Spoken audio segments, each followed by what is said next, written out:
അപ്പോൾ നമ്മുടെ G D കോൺസ്റ്റബിളിന്റെ notification release ചെയ്തിരിക്കുകയാണ്. റിലീസ് ചെയ്ത ഉടനെ നിങ്ങൾക്ക് ഉണ്ടാകുന്ന സംശയം ഞാനിപ്പം കാണിച്ചു തരാം. ഈ ഒരു കാര്യത്തിലായിരിക്കും നിങ്ങൾക്ക് സംശയം ഉണ്ടാകുക. അതായത് 25,000 വേക്കൻസി അല്ലേ ഉള്ളൂ. ഇത്ര വേക്കൻസിക്ക് വേണ്ടി നമ്മൾ അപ്ലൈ ചെയ്യണം എന്നുള്ളൊരു കാര്യമാണ് നിങ്ങൾക്ക് ആദ്യം വരുന്നതെന്ന് എനിക്ക് മനസ്സിലാവും. ആദ്യം തന്നെ പറയാനുള്ളത്, ഡോണ്ട് കൺസിഡർ ദീസ് വേക്കൻസീസ്. ഈ ഒരു വേക്കൻസി ഒരിക്കലും നിങ്ങൾ കൺസിഡർ ചെയ്യാതിരിക്കാന്ന് തന്നെയാണ് എനിക്ക് പറയാനുള്ളത്. ബിക്കോസ് ഇതിന് മുമ്പുള്ള വർഷങ്ങളിൽ നിങ്ങൾക്ക് ശ്രദ്ധിച്ചാൽ മനസ്സിലാവുന്നതാണ്. 25,000, എൻ്റെ ഓർമ്മ ശരിയാണെങ്കിൽ 25,000, ഒരുപാട് നോട്ടിഫിക്കേഷനൊക്കെ ഹാൻഡിൽ ചെയ്യുന്നതല്ലേ.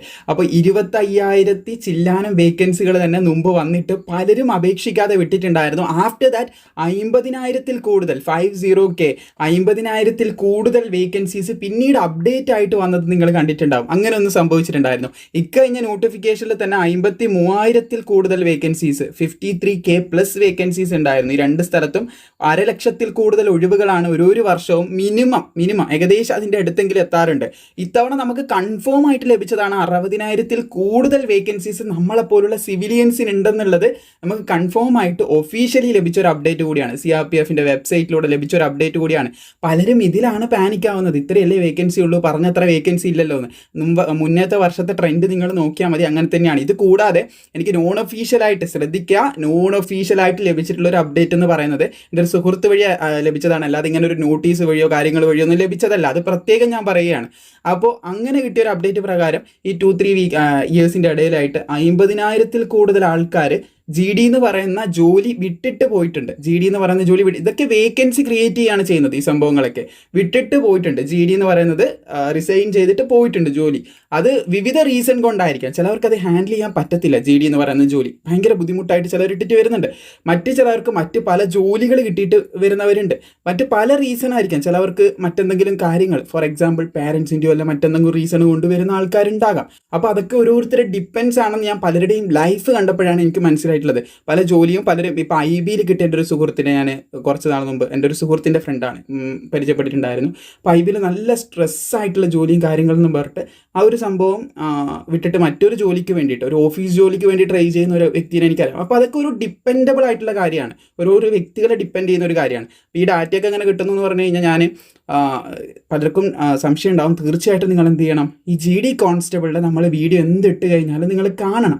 കാരണം ഇത്തവണ നമ്മൾ അപ്ഡേറ്റ് 2025 അപ്ഡേറ്റ് വന്ന സമയത്ത് കൃത്യമായിട്ട് നമ്മൾ നിങ്ങളിലേക്ക് പ്രൊവൈഡ് ചെയ്തിട്ടുണ്ടായിരുന്നു. നോട്ടിഫിക്കേഷൻ കാര്യങ്ങളെല്ലാം പ്രൊവൈഡ് ചെയ്തതാണ്. പക്ഷേ ചിലവരെങ്കിലും ഈ നമ്മുടെ ഡോക്യുമെൻസിൻ്റെയും പല കാര്യത്തിലും മിസ്റ്റേക്ക് വരുത്തി, അപേക്ഷിക്കുന്ന സമയത്ത് പല കാര്യങ്ങളിലും മിസ്റ്റേക്ക് വരുത്തിയിട്ട് ഞാൻ അപേക്ഷിക്കുന്ന വീഡിയോ ചെയ്യാം കേട്ടോ. കഴിഞ്ഞ തവണ, അതായത് 2025 ഞാൻ എൻ്റെ പ്രൊഫൈൽ വെച്ച് അപേക്ഷിച്ചിട്ടുണ്ടായിരുന്നു. എക്സാം ക്ലിയർ ചെയ്തിട്ട് ഞാൻ ചെയ്യുന്നതെന്ന് വെച്ച് കഴിഞ്ഞാൽ, ഞാൻ നിങ്ങൾക്ക് എക്സാമിനേഷൻ്റെ അപ്ഡേറ്റ് ഡയറക്റ്റ്ലി പോയിട്ട് എടുക്കുന്നതുകൊണ്ട്, ഞാൻ എക്സാം അറ്റൻഡ് ചെയ്ത് എടുക്കുന്നതുകൊണ്ട്, പിന്നെ ഒരുപാട് സ്ഥലത്തുനിന്ന് കളക്ട് ചെയ്യുന്നതുകൊണ്ട്. അപ്പോൾ ഞാൻ ഡയറക്റ്റ് പോയിട്ട് എടുക്കുമ്പോൾ എനിക്ക് കുറച്ചുകൂടെ ബെറ്ററായിട്ട് നിങ്ങൾക്ക് പറഞ്ഞു തരാൻ പറ്റും. That's the reason. ഞാൻ ബെറ്ററായിട്ട് മനസ്സിലാക്കാൻ ഈ ഒരു നമ്മുടെ ലൈഫ് ട്രാക്ക് മലയാളം എന്ന് പറയുന്ന ചാനൽ ഇങ്ങനെ ഒന്ന് വളരാനുള്ള മെയിൻ റീസൺ എന്ന് പറയുന്നത്, ഞാൻ ഡയറക്റ്റായിട്ട് പോയിട്ട് സംഭവം കളക്ട് ചെയ്യാനായിട്ട് ട്രൈ ചെയ്യാറുണ്ട്. മറ്റുള്ളവർ പറഞ്ഞെടുക്കുന്നതിനെക്കാട്ടും കൂടുതൽ ഡയറക്റ്റ് പോയിട്ട് കളക്ട് ചെയ്യാനുണ്ട്. അതും ടൈമുള്ളതുപോലെ എല്ലാ എക്സാംസും ഞാൻ അറ്റൻഡ് ചെയ്യാനായിട്ട് പോകാറുണ്ട്. അത് കഴിഞ്ഞ എക്സാം ഞാൻ ക്ലിയർ ആയിട്ടുണ്ടായിരുന്നു. ഞാൻ ഇതിൻ്റെ ഫിസിക്കലൊന്നും അത്ര വലിയ പ്രിപ്പയർഡ് ആയിട്ടല്ല പോയത്. നിങ്ങൾക്കറിയാം, ഓരോ ദിവസവും രാത്രിയൊക്കെയാണ് ഉറക്കം പോലും പ്രോപ്പർ ഇല്ലാതെ, എനിക്ക് മറ്റു കുറച്ച് എയിംസും കാര്യങ്ങളൊക്കെ ഉണ്ട്. അപ്പോൾ ഉറക്കം പോലും പ്രോപ്പർ ആയിട്ടില്ലാതെ നിങ്ങൾക്ക് ആവശ്യമായിട്ടുള്ള അപ്ഡേറ്റും കാര്യങ്ങളൊക്കെ പ്രോപ്പറായിട്ട് വാട്സപ്പിൽ ഇടുന്നുണ്ടാവും. അത് ഈ GDൻ്റെ ഫിസിക്കൽ ടൈമിലൊക്കെ ഞാൻ ചെയ്തത്. പക്ഷേ ഇതിന് മുമ്പ് ഐ തിങ്ക് 2022 നടന്ന ഫിസിക്കൽ ഇത് ഏകദേശം നമ്മുടെ റോട്ടിലായിരുന്നു കേട്ടോ നോട്ടം. 24 മിനിറ്റിൻ്റെ ഉള്ളിൽ 5 കിലോമീറ്റർ ഓട്ടം എന്ന് പറയുന്നത് ഞാൻ പ്രോപ്പറായിട്ട് കംപ്ലീറ്റ് ചെയ്തിട്ടുണ്ട്. അന്നും എനിക്ക് എന്തില്ല, ഈ പ്രാക്ടീസ് എന്ന് പറയുന്ന സംഭവം ഇല്ല. പക്ഷെ അന്ന് റോഡിലായിരുന്നു, ഇന്ന് ഗ്രൗണ്ടിലായി. പിന്നെ ഇന്ന് RFID ചിപ്പൊക്കെ ഉണ്ട്. സെക്കൻഡ് വരെ പ്രശ്നമാണ് മക്കളെ. സെക്കൻഡ് വരെ പോയി കഴിഞ്ഞാൽ പ്രശ്നമാണ്. അത് പ്രത്യേകം ശ്രദ്ധിക്കുക. പിന്നെ എന്തുകൊണ്ട് ഞാൻ പോയില്ലെന്നുള്ള പല ചോദ്യങ്ങൾ ഇനി കമൻറ്റ് ബോക്സിൽ വരാനായിട്ട് ചാൻസ് ഉണ്ട്. നിങ്ങൾ തന്നെ ഇപ്പം ഞാൻ പറഞ്ഞത് 50,000 പേര് ജോലി റിസൈൻ ചെയ്ത് പോയ കാര്യം ഞാൻ പറഞ്ഞിട്ടുണ്ടായിരുന്നു. സോ അവർക്കൊക്കെ അവരുടേതായിട്ടുള്ള പാഷൻ ഉണ്ടാവും, ചിലവർക്ക് മറ്റ് റീസൺസ് ഉണ്ടാവും. അതുപോലെ പേഴ്സണലി എൻ്റെയും കുറച്ച് റീസൺ ഉണ്ട്. അത് ഞാൻ മുമ്പോട്ട് അപ്ഡേറ്റ് ചെയ്യും. ഇപ്പം പറയാൻ നിന്ന് കഴിഞ്ഞാൽ നമ്മുടെ വീഡിയോ എടുക്കൽ എന്ന് പറയുന്ന കാര്യം അവിടെ നിന്ന് പോകും. അപ്പോൾ എന്തായാലും നിങ്ങളുടെ അടുത്ത് 2022 ഈ കാര്യങ്ങളൊന്നും അപ്ഡേറ്റ് ചെയ്യാത്ത അന്ന് ഞാൻ ഈ ഫേസ് ഒന്നും കാണിച്ച് വീഡിയോ ചെയ്യുന്നില്ല.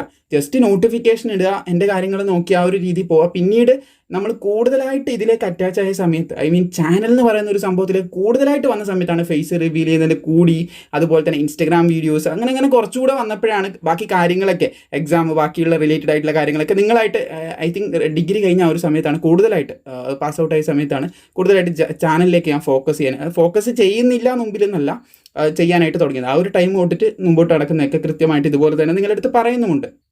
അപ്പോൾ അതൊക്കെയാണ് പ്രധാനമായിട്ടും പറയാനുള്ളത്. പിന്നെ ഞാൻ പ്രാക്ടീസ് ഇല്ലാതെ പോയിട്ട് പാസ്സായി എന്ന് പറഞ്ഞിട്ട് ഇത്തവണ ഗ്രൗണ്ടിലൊക്കെയാണ് ഓട്ടം വരുന്നത്. പ്രാക്ടീസ് ഇല്ലാണ്ട് നടക്കൂല മക്കളെ, നല്ല പ്രശ്നമാണ്. പ്രാക്ടീസ് ഇല്ലാതെ നടക്കത്തേ ഇല്ല. സെക്കൻഡ് വരെ നോക്കുന്നുണ്ട്.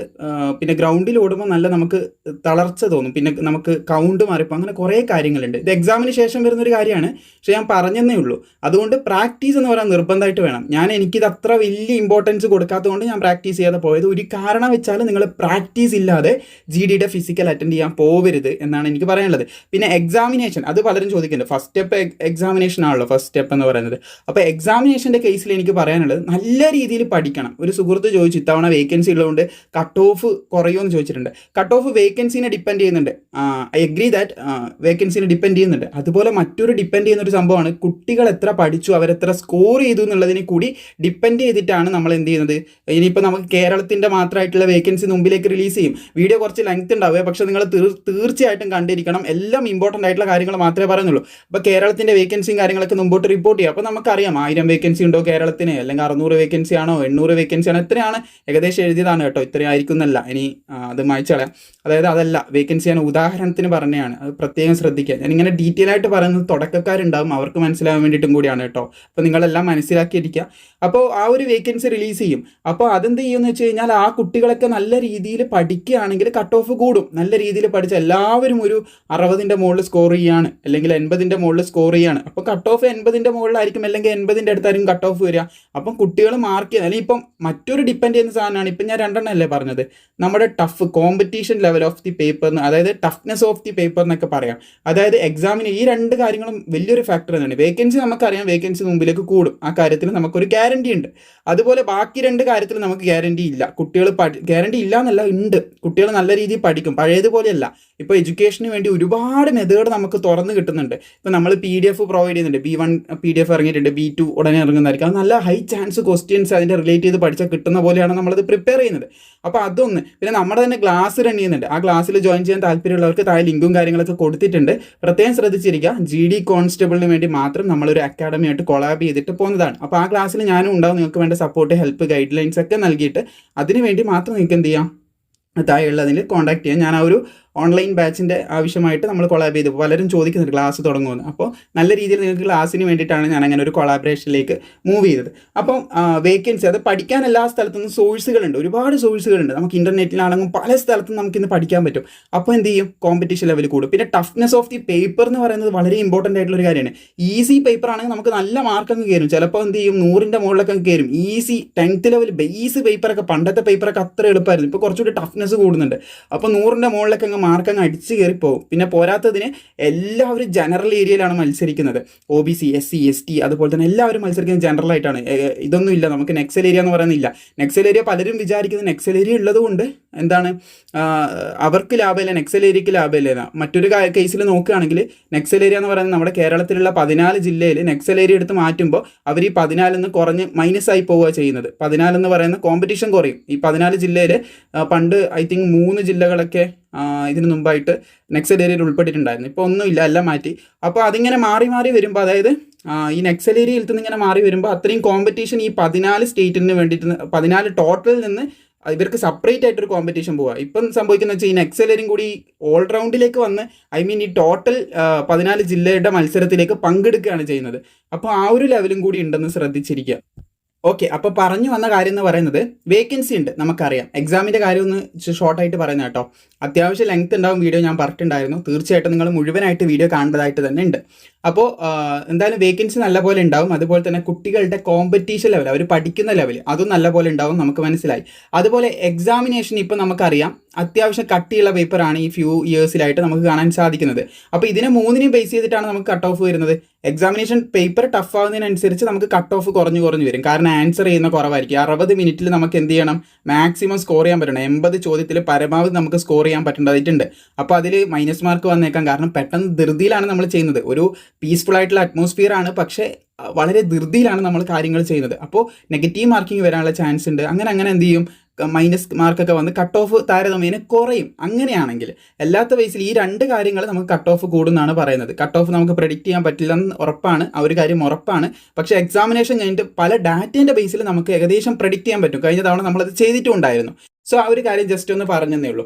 സോ ഇത്രയധികം കാര്യങ്ങളാണ് തുടക്കത്തിൽ എനിക്ക് നിങ്ങളുമായിട്ട് ഷെയർ ചെയ്യാനുള്ളത്. എന്താണ് SSC GD കോൺസ്റ്റബിൾ എന്നുള്ളൊരു സീരീസ് നമ്മൾ ചെയ്ത് വരുന്നുണ്ടായിരുന്നു. അപ്പോൾ അതിൻ്റെ ലിങ്ക് ഞാൻ താഴെ കൊടുത്തിട്ടുണ്ട്. അതൊന്ന് കണ്ടു കഴിഞ്ഞാൽ കുറച്ചുകൂടെ നിങ്ങൾക്ക് ബെറ്റർ ആയിട്ട് അണ്ടർസ്റ്റാൻഡിങ്ങും ചെയ്യാനായിട്ട് സാധിക്കും. പിന്നെ ഓരോ പോസ്റ്റുകളും ഇതിൽ CRPF, CISF, ITBP അങ്ങനെ ഒരുപാട് പോസ്റ്റുകളുണ്ട്. ഇതിനെപ്പറ്റിയൊക്കെ ഡീറ്റെയിൽ ആയിട്ട് നമ്മൾ ഒരു വീഡിയോ ഇനി മുന്നോട്ടേക്ക് വരുന്നതായിരിക്കും. അപേക്ഷ സമർപ്പിക്കും, നമുക്ക് പ്രിഫറൻസ് ഒക്കെ കൊടുക്കാനുണ്ട്. അതൊക്കെ നിങ്ങൾ ശ്രദ്ധിച്ച് കൊടുക്കുക. ഏത് പോസ്റ്റിന് കൊടുക്കണം, ഒരു പോസ്റ്റിലും വർക്ക് ചെയ്യുന്നവരെടുത്ത് ചോദിച്ച് അതിൻ്റെ വോയിസ് അടക്കമുള്ള, അതായത് അവരുടെ ഒരു ഒപ്പീനിയൻ അടക്കമുള്ള ഒരു വീഡിയോ ആണ് മുന്നിലേക്ക് വരാനായിട്ട് പോകുന്നത്. അത് ചെയ്യേണ്ട താമസമേ ഉള്ളൂ. കളക്ട് ചെയ്ത് ഡാറ്റയൊക്കെ കളക്ട് ചെയ്ത് വെച്ചിട്ടുണ്ട്. ഇതുപോലുള്ള ഒരുപാട് നോട്ടിഫിക്കേഷൻ വരുന്നതുകൊണ്ടാണ് ഇതിങ്ങനെ ഡിലേ ആയി പോകുന്നത്. തീർച്ചയായിട്ടും ഉടനെ തന്നെ അത് നിങ്ങളിലേക്ക് എത്തിക്കുന്നതായിരിക്കും. ഇനി നമുക്ക് സമയം കളയാതെ നോട്ടിഫിക്കേഷനിലേക്ക് കിടക്കാം. തുടക്കത്തിൽ ഇത്രയും പറഞ്ഞ കാര്യങ്ങൾ വളരെ ഇമ്പോർട്ടൻ്റ് ആയിട്ടുള്ള കാര്യങ്ങളാണ്. നമ്മുടെ ചാനലിലൂടെ എല്ലാ വിവരങ്ങളും ഇതിൻ്റെ അപേക്ഷ തുടങ്ങുന്നു. അപേക്ഷേൻ്റെ വീഡിയോ ഞാൻ എന്തായാലും ചെയ്യാം കേട്ടോ. ആവശ്യമാണ് നിങ്ങളൊന്ന് പറഞ്ഞാൽ മതി. നമ്മുടെ കഴിഞ്ഞ തവണ നമ്മളൊരു വലിയൊരു വിപ്ലവം തന്നെ എന്ന് പറയാം, ഒരു വലിയൊരു ചേഞ്ച് കൊണ്ടുവന്നിട്ടുണ്ടായിരുന്നു. സാധാരണ SSC GD കോൺസ്റ്റബിളിൻ്റെ അപേക്ഷയിൽ ഒരുപാട് പേരുടെ റിജക്റ്റ് ആവാറുണ്ട്. ഇപ്പോൾ കഴിഞ്ഞ തവണ നമ്മൾ എന്ത് ചെയ്തു എന്ന് വെച്ച് കഴിഞ്ഞാൽ, നമ്മൾ വീഡിയോ ചെയ്ത് അപേക്ഷിക്കുന്ന കാണിച്ചു കൊടുത്തു. അതിനുശേഷം ഒരുപാട് പേര് അത് നോക്കി അപേക്ഷിച്ചു. ഒരു കുട്ടി പോലും എൻ്റെ അടുത്ത് വീഡിയോ കണ്ടുവന്ന ഒരു കുട്ടി പോലും എൻ്റെ അടുത്ത് പറഞ്ഞില്ല അപേക്ഷ റിജക്റ്റ് ആയി എന്ന് എൻ്റെ അടുത്ത് പറഞ്ഞിട്ടേ ഇല്ല. പലർക്കും പരീക്ഷ മിസ്സായതിൻ്റെ കാരണം മിനിറ്റുകളുടെ ദൈർഘ്യത്തിൽ എക്സാം സെൻറ്ററിൽ എത്താൻ പറ്റാതെ മിസ്സായി എന്ന് പറഞ്ഞിട്ടുണ്ടായിരുന്നു. അതല്ലാതെ മറ്റൊരു റീസൺ എൻ്റെ അടുത്ത് പരീക്ഷ മിസ്സായതിൻ്റെ അപേക്ഷിക്കുന്നതുമായിട്ട് ബന്ധപ്പെട്ട് ആരും തന്നെ പറഞ്ഞിട്ടില്ല എന്നാണ് എനിക്ക് പേഴ്സണലായിട്ട് പറയാനുള്ളത്. എന്തായാലും നമുക്ക് നോട്ടിഫിക്കേഷനിലേക്ക് കിടക്കാവുന്നതാണ്. ഇവിടെ നിങ്ങൾക്ക് കാണാൻ സാധിക്കും ആപ്ലിക്കേഷൻ തുടങ്ങിയത് 1/12/2025 അപേക്ഷ തുടങ്ങിയത്. 31/12/2025 വരെ നിങ്ങൾക്ക് അപേക്ഷിക്കാം. ലാസ്റ്റ് ഡേറ്റ് ആണ് കേട്ടോ ഇത്. ഞാൻ പറഞ്ഞു അപേക്ഷിക്കുന്ന വീഡിയോ നിങ്ങൾക്ക് ആവശ്യമാണെങ്കിൽ എൻ്റെ തന്നെ പ്രൊഫൈലിൽ കഴിഞ്ഞ തവണ അപേക്ഷിച്ചതുപോലെ ഇത്തവണയും നിങ്ങൾക്ക് അപേക്ഷിച്ച് കാണിച്ചു തരാം. എങ്ങനെ അപേക്ഷിക്കണം കാര്യങ്ങൾ തീർച്ചയായിട്ടും നിങ്ങൾക്ക് കാണിച്ചു തരുന്നതായിരിക്കും. ജസ്റ്റ് ഒന്ന് കമൻറ്റ് ചെയ്താൽ മതി. ഓക്കെ, അപ്പോൾ last date of online application നമ്മൾ പറഞ്ഞു 31/12/2025. ഇപ്പോൾ അപേക്ഷ നടന്നുകൊണ്ടിരിക്കുന്നുണ്ട്. പെട്ടെന്ന് തന്നെ നിങ്ങൾ അപ്ലൈ ചെയ്യണം. അതുപോലെ തന്നെ ലാസ്റ്റ് ഡേറ്റ് നിങ്ങൾക്ക് ഇവിടെ കാണാൻ സാധിക്കും. ഓൺലൈനായിട്ട് ഫീ പേയ്മെൻറ്റ് നടത്താനുള്ള ലാസ്റ്റ് ഡേറ്റ് 1/1/2026. എത്ര പെട്ടെന്നല്ലേ വർഷം പോകുന്നത്. 1/1/2026 എന്ത് ചെയ്യുന്നത് നമ്മുടെ ഫീ പേയ്മെൻറ്റ് നടത്തുന്നത്. അതുപോലെ തന്നെ പ്രത്യേകമായിട്ട് പറയാനുള്ള ഒരു കാര്യം, ഒരു വർഷം അല്ലെങ്കിൽ ഒരു 8 മാസം കൊണ്ട് നിങ്ങൾക്ക് ജോലി ഉറപ്പിക്കാൻ പറ്റിയ ഒരു സംഭവമാണ് നമ്മുടെ SSC GD എന്ന് പറയുന്നത്. അതായത് ഇതിൻ്റെ എക്സാമിൽ നല്ല മാർക്ക്, പിന്നെ ഫിസിക്കൽ അറ്റൻഡ് ചെയ്തു, പിന്നെ ഡോക്യുമെൻറ്റും അതുപോലെ തന്നെ മെഡിക്കലൊക്കെ ക്ലിയർ ചെയ്തു, നല്ല മാർക്ക് ഉണ്ടെന്നാണെങ്കിൽ ഒരു 8-9 മാസത്തിൻ്റെ ഉള്ളിൽ തന്നെ, ഒരു വർഷം പോലും വേണ്ട, 8-9 മാസത്തിനുള്ളിൽ കഴിഞ്ഞ GD നിങ്ങൾ നോക്കിയാൽ മതി. കഴിഞ്ഞ വർഷം ഏകദേശം നവംബർ മാസത്തിലാണ് ഈ നോട്ടിഫിക്കേഷൻ വന്നത്. ഈ വർഷം നവംബർ ആകുമ്പോഴേക്കും ഒരുപാട് പേർക്ക് ഉറപ്പിക്കാൻ പറ്റി എനിക്ക് ജോലി കിട്ടിയെന്ന്. ഒരുപാട് പേർക്ക് 100ൻ്റെ മുകളിൽ മാർക്കുണ്ട്. ജനറൽ ഏരിയയിൽ തന്നെ ഒരുപാട് പേർക്ക് 100ൻ്റെ മുകളിലൊക്കെ മാർക്ക് വാങ്ങിയവരെ എനിക്കറിയാം. അവർക്കൊക്കെ കൺഫേം ആയിട്ട് അവർക്കൊക്കെ ജോബാണ്. അപ്പോൾ നമുക്ക് ഉറപ്പിക്കാൻ പറ്റും 8 മാസമൊക്കെ കൊണ്ട് നമുക്കൊരു ജോലി, സെൻട്രൽ ഗവൺമെൻറ് ജോലി ഉറപ്പിക്കാൻ പറ്റിയൊരു സംഭവം കൂടിയാണ് SSC GD കോൺസ്റ്റബിൾ എന്ന് പറയുന്നത്. അതുപോലെ തന്നെ എന്തെങ്കിലും തെറ്റുകൾ നിങ്ങൾ വരുത്തുകയാണെങ്കിൽ, നിങ്ങൾക്ക് ആവശ്യമാണെങ്കിൽ ചിലപ്പം 1-2 ദിവസം പിടിക്കുമായിരിക്കാം, എങ്കിലും അപേക്ഷിക്കുന്ന വീഡിയോ എന്ത് ചെയ്യുന്നതായിരിക്കും, ഞാൻ ചെയ്തു തരുന്നതായിരിക്കും. എന്തെങ്കിലും തെറ്റുകൾ വരികയാണെങ്കിൽ അത് തിരുത്താനുള്ള വിൻഡോൻ്റെ കാര്യമാണ് കേട്ടോ പറയുന്നത്. തെറ്റ് വരുത്താതെ അപേക്ഷിക്കാമെന്നാണ് പറഞ്ഞു വരുന്നത്. 2/1/2026 മുതൽ 10/1/2026 വരെ നിങ്ങൾക്ക് അപേക്ഷയിൽ തെറ്റ് തിരുത്താനുള്ള സൗകര്യം കൂടി SSC നൽകുന്നുണ്ട് എന്നും കൂടി ശ്രദ്ധിച്ചിരിക്കുക. ഓരോ കാര്യങ്ങളും ശ്രദ്ധാപൂർവ്വം നിങ്ങൾ ചെയ്യണം. പിന്നീട് തെറ്റ് വരുത്താതെ പിന്നീട് നമ്മളത് ചേഞ്ച് ചെയ്യാൻ പോയി കഴിഞ്ഞാൽ ഒരുപാട് ബുദ്ധിമുട്ട്, വീണ്ടും ഫീസ് അടച്ച് പല കാര്യങ്ങളും മെനക്കേടാണ്. അതുകൊണ്ട് തീർച്ചയായിട്ടും ഒന്ന് ശ്രദ്ധിച്ചേക്കാം. ഓരോ കാര്യങ്ങളും ക്ലിയർ ആയിട്ട് നിങ്ങൾ എന്ത് ചെയ്യാം. അതുപോലെ ഓരോ കാര്യങ്ങളും നിങ്ങൾക്ക് അടുത്ത വീഡിയോ എന്തായാലും ഉണ്ടാവും. GD കുറിച്ചിട്ട് എന്ത് ചെയ്യണം, എങ്ങനെ ചെയ്യണം, നിങ്ങൾക്കുള്ള കൺസേൺ, ഡൗട്ട്, അതുപോലെ അപേക്ഷിക്കുന്ന വീഡിയോ, അതൊക്കെ ഉടനെ വരുന്നുണ്ട്. അതിൻ്റെ കൂടെ തന്നെ അപേക്ഷിക്കുന്ന വീഡിയോൻ്റെ കൂടെ തന്നെ ജനറലി എല്ലാം കവർ ചെയ്തിട്ടായിരിക്കും നമ്മൾ പോവുക. അപ്പോൾ അത് തീർച്ചയായിട്ടും നിങ്ങൾ ചെയ്യേണ്ട കാര്യം, നിങ്ങൾക്കുള്ള ഡൗട്ട്സ് ഒക്കെ ഒന്ന് കമൻറ്റിൽ പറഞ്ഞാൽ മതി. ഓക്കെ, അപ്പോൾ February-April 2026 ഇതിൻ്റെ എക്സാമിനേഷൻ ഷെഡ്യൂൾ ചെയ്തിട്ടുള്ളത്. ഏകദേശം ഈ ഒരു സമയത്തേക്കായിരിക്കും. ടെൻറ്റേറ്റീവ് ആണ് കേട്ടോ, മാറ്റങ്ങൾ ഉണ്ടാവാം. ചിലപ്പോൾ ഏപ്രിൽ മാസത്തിൽ മാത്രമായിരിക്കാം, ഫെബ്രുവരി എൻഡോടുകൂടി നടക്കണമെന്നില്ല. അതാണ് ടെൻറ്റേറ്റീവ് കൊണ്ട് ഉദ്ദേശിക്കുന്നത്. മേ ബി ചെറിയൊരു സ്ലൈറ്റ് ഡിഫറൻസ് ഉണ്ടാവും, അല്ലാതെ വലിയ മാറ്റമൊന്നും വരാൻ ചാൻസ് ഇല്ല. ഇപ്പോൾ നമ്മുടെ ഡൽഹി പോലീസിൻ്റെ എക്സാം ഡിസംബറിൽ നടക്കുന്നു പറഞ്ഞിട്ടുണ്ടായിരുന്നു. ഡിസംബർ കറക്റ്റായിട്ട് അവർ നടത്തുന്നുണ്ട്. അപ്പോൾ കൃത്യമായിട്ട് ചില എക്സാമിന് ഇപ്പോൾ നമ്മുടെ വെൻഡർമാരേൻ്റെ ഒരു ഇഷ്യൂ വന്നതല്ലാതെ മറ്റൊരു പ്രോബ്ലം SSCൻ്റെ ഞാൻ കണ്ടിട്ടില്ല. അപ്പോൾ അത് വലിയൊരു പ്രോബ്ലമാണ്. ഇത് പ്രോബ്ലം അല്ല എന്നല്ല, എന്നാലും സോ ഇവിടെ നിങ്ങൾക്ക് കാണാൻ സാധിക്കും ഫെബ്രുവരി അതുപോലെ ഏപ്രിൽ 2026 എക്സാമിനേഷൻ ഷെഡ്യൂൾ ചെയ്തിട്ടുള്ളത് നമുക്ക് മനസ്സിലാക്കാൻ സാധിക്കും. ഇപ്പോൾ 2027 ഫെബ്രുവരി ഏപ്രിൽ ആകുന്ന സമയത്ത് നിങ്ങൾക്ക് യൂണിഫോം ഇടാൻ പറ്റും എന്നുള്ളതാണ് ഏറ്റവും ഇമ്പോർട്ടൻ്റ് ആയിട്ടുള്ള കാര്യം. ഒരുപാട് പേര് അത് തെളിയിച്ചിരിക്കുകയാണ്, യൂണിഫോമിലേക്ക് എത്തിയിരിക്കുകയാണ്. പിന്നെ ഒരു കാര്യം, നമുക്ക് 13 റീജിയണൽ ലാംഗ്വേജിൽ ഈ പരീക്ഷ എഴുതാനായിട്ട് സാധിക്കുന്നതാണ്. അതിൽ മലയാളം എന്ന് പറയുന്ന നമ്മുടെ ലാംഗ്വേജ് നിങ്ങൾക്ക് ഇവിടെ കാണാൻ സാധിക്കും, മലയാളം വരുന്നുണ്ടെന്നുള്ളതാണ് ഏറ്റവും പ്രധാനപ്പെട്ട കാര്യം. ഇത് വളരെ സന്തോഷം ഉളവാക്കുന്ന കാര്യമാണെന്ന് എനിക്കറിയാം. പലരും ആഗ്രഹിച്ചിരുന്ന ഒരു നോട്ടിഫിക്കേഷനാണിത്. പിന്നെ 8th പേ കമ്മീഷനൊക്കെ വരുമ്പോൾ നമ്മുടെ സാലറി എന്ന് പറയുന്നത് വേറെ റേഞ്ചിലേക്ക് തന്നെ, അടുത്ത പേ കമ്മീഷൻ വരുമ്പോൾ വേറെ റേഞ്ചിലേക്ക് തന്നെ മാറുന്നുള്ളത് നമുക്കറിയാവുന്നതാണ്. ഇവിടെ പേ സ്കെയിൽ കാണുന്നുണ്ട് 21,700 മുതൽ 69,100 വരെ. ഇത് ജസ്റ്റ് നിങ്ങൾക്ക് കിട്ടുന്ന ഈ ഒരു 21,100 തുടക്ക സ്റ്റേജ് കിട്ടുമെന്ന് നിങ്ങൾ വിചാരിക്കണം. നിങ്ങൾ പോസ്റ്റ് ലിങ്കിലേക്ക് എത്തുന്ന സമയത്ത് പലരുടെയും സാലറി സ്ലിപ്പ് നിങ്ങൾ നോക്കിയാൽ മതി. ഏകദേശം 40ൻ്റെ അടുത്ത് അല്ല 44ൻ്റെ അടുത്തൊക്കെ നിങ്ങൾക്ക്, അതായത് 44,000 40,000 ഒക്കെ സാലറി പോലെ കിട്ടുന്നത് നിങ്ങൾക്ക് കാണാൻ സാധിക്കും. ഒരുപാട് അലവൻസുകൾ ഇവർക്ക് കിട്ടും. അതായത് യൂണിഫോം ഇടുന്നവർക്ക് ഒരുപാട് അലവൻസുകളും കാര്യങ്ങളൊക്കെ കിട്ടും. ഇറ്റ്സ് നോട്ട് എന്താ പറയുക, വലിയൊരു കാര്യം തന്നെയാണ്, ചില്ലറ കാര്യമല്ല, വലിയൊരു കാര്യം തന്നെ. ഒരുപാട് അലവൻസ് കാര്യങ്ങൾ, അങ്ങനെ കുറേ അധികം ഫെസിലിറ്റീസ് കിട്ടുന്നുള്ളതാണ് ഈ ഒരു ജോബിൻ്റെ ഏറ്റവും ഹൈലൈറ്റ് ആയിട്ട് പറയാനുള്ളത്. ഇനി നമുക്ക് ഒരു പോസ്റ്റിനും വന്നിട്ടുള്ള വേക്കൻസീസ് നോക്കാവുന്നതാണ്. മെയിൽ ഇവിടെ കാണാൻ സാധിക്കും. ഞാൻ മാർക്ക് ചെയ്ത് തന്നെ പറഞ്ഞുതരാം, ആർക്കും ഒരു ഡൗട്ടും വരരുത്. അതുകൊണ്ടാണ് ഡീറ്റെയിൽ ആയിട്ട് വീഡിയോ ചെയ്യുന്നത്. മെയിൽസിന് കാണാൻ സാധിക്കുന്നതാണ് BSFൽ വന്നിട്ടുള്ളത് 524 വേക്കൻസിയാണ്. ഇത് കുറച്ച് കഴിഞ്ഞാൽ കൂടും, ഇതൊന്നും ആയിരിക്കില്ല വേക്കൻസി. അതുപോലെ തന്നെ CISFൽ വന്നിട്ടുള്ളത് 13,135. അപ്പോൾ പലരും വിചാരിക്കും എനിക്കിപ്പോൾ CISFലാണ് ജോലി വേണ്ടത്, CISFലാണ് കൂടുതൽ വേക്കൻസി. കഴിഞ്ഞ തവണ ഏതൊരു പോസ്റ്റ് ഇങ്ങനെ നടന്നിട്ടുണ്ടായിരുന്നു, CISFലല്ലേ കൂടുതൽ വേക്കൻസി. അത് ഞാൻ പ്രിഫറൻസിൻ്റെ കാര്യം ഞാൻ പറഞ്ഞുതരാം കേട്ടോ. ഇപ്പോൾ നിലവിൽ CISFലാണ് കൂടുതൽ വേക്കൻസി. അപ്പോൾ CISF ആണ് എൻ്റെ ഏറ്റവും പ്രിയപ്പെട്ട ജോലി എന്നാണെങ്കിൽ നിങ്ങൾക്ക് ഫസ്റ്റ് പ്രിഫറൻസ് CISF കൊടുക്കാം, നോ ഇഷ്യൂ. അതേപോലെ ഒരാൾക്ക് BSF ആണ് ഇപ്പം ഏറ്റവും പേഴ്സണൽ ഫേവറേറ്റ് എന്ന് വിചാരിക്കാം. എൻ്റെ ഒരു സുഹൃത്തുണ്ടായിരുന്നു, അവന് വേണ്ടിയിട്ടാണ് ഇത്തവണ GDയിൽ അവൻ്റെ കൂടെയായിരുന്നു ഞാൻ പോയിട്ടുണ്ടായിരുന്നത്. അവൻ്റെ റണ്ണിങ്ങും കാര്യങ്ങളൊക്കെ സെറ്റാക്കാം, അവന് ജോലി സെലക്ഷനൊക്കെ കിട്ടും, നല്ല മാർക്കും ഉണ്ട്, അവൻ ഫൈനലി സെലക്ട് ആവും, മെസ്സേജൊക്കെ അയച്ചിട്ടുണ്ടായിരുന്നു. അപ്പോൾ എന്തായാലും സോ ഇവിടെ നിങ്ങൾക്ക് കാണാൻ സാധിക്കും 500 ചില്ലറ വേക്കൻസിയേ ഉള്ളൂ. അപ്പോൾ BSF എൻ്റെ പേഴ്സണൽ ഫേവറേറ്റ് ആണ്. പക്ഷേ വേക്കൻസി കുറവാണല്ലോ എന്ന് കരുതി ഒരിക്കലും നിങ്ങൾ CISFോ CRPFോ അല്ലെങ്കിൽ അതിലും വേക്കൻസി ഉള്ള മറ്റുള്ള ഫോഴ്സ്, ഇതിൽ 1000-ൽ കൂടുതൽ വേക്കൻസി ബാക്കി എല്ലാത്തിലും ഉണ്ട്, അപ്പോൾ അത് കൊടുക്കാമെന്ന് വിചാരിക്കേണ്ട. നിങ്ങൾക്ക് BSF നിങ്ങളുടെ പേഴ്സണൽ താല്പര്യമാണ് കേട്ടോ. നിങ്ങൾക്ക് ചിലപ്പം SSB ആണ് താല്പര്യമെങ്കിൽ ഫസ്റ്റ് പ്രിഫറൻസ് ആയിട്ട് SSB വെക്കുക. അത് ഞാൻ അപേക്ഷിക്കുന്ന സമയത്ത് കൃത്യമായിട്ട് പറഞ്ഞുതരാം. നിങ്ങൾക്ക് മാർക്ക് കുറവാണെങ്കിൽ നേരെ അതിൻ്റെ താഴേക്കുള്ള പോസ്റ്റ് കിട്ടും. അങ്ങനെയാണ് ഏറ്റവും നല്ല മാർക്ക് നിങ്ങൾക്ക് ഉണ്ടെങ്കിൽ. ഇപ്പോൾ SSBക്ക് നല്ല കട്ട് ഓഫ് വരികയാണ്, അല്ലെങ്കിൽ കട്ട് ഓഫ് നിങ്ങൾക്ക് നല്ല മാർക്ക് ഉണ്ട്, ഫോർ എക്സാമ്പിൾ നല്ല മാർക്ക് നിങ്ങൾ സ്കോർ ചെയ്തിട്ടുണ്ട്, നിങ്ങൾ ഫസ്റ്റ് വെച്ചിട്ടുള്ളത് BSF ആണ്. BSFൻ്റെ കട്ട് ഓഫ് വന്നിട്ടുള്ളത് ഏകദേശം ഒരു 10ൽ നമുക്ക് എടുക്കാം, നിങ്ങൾക്ക് മനസ്സിലാകാൻ വേണ്ടിയിട്ട്. 10ൽ കട്ട് ഓഫ് വന്നിട്ടുള്ളത് ഏകദേശം ഒരു 7 മാർക്കാണ് കട്ട് ഓഫ് വന്നതെന്ന് വിചാരിക്കും. 7 മാർക്കാണ് കട്ട് ഓഫ് വന്നിട്ടുള്ളത്. പിന്നെ CISF നിങ്ങൾ എന്ത് ചെയ്തു, ആദ്യം CISF വെച്ചെന്ന് വിചാരിക്കട്ടോ.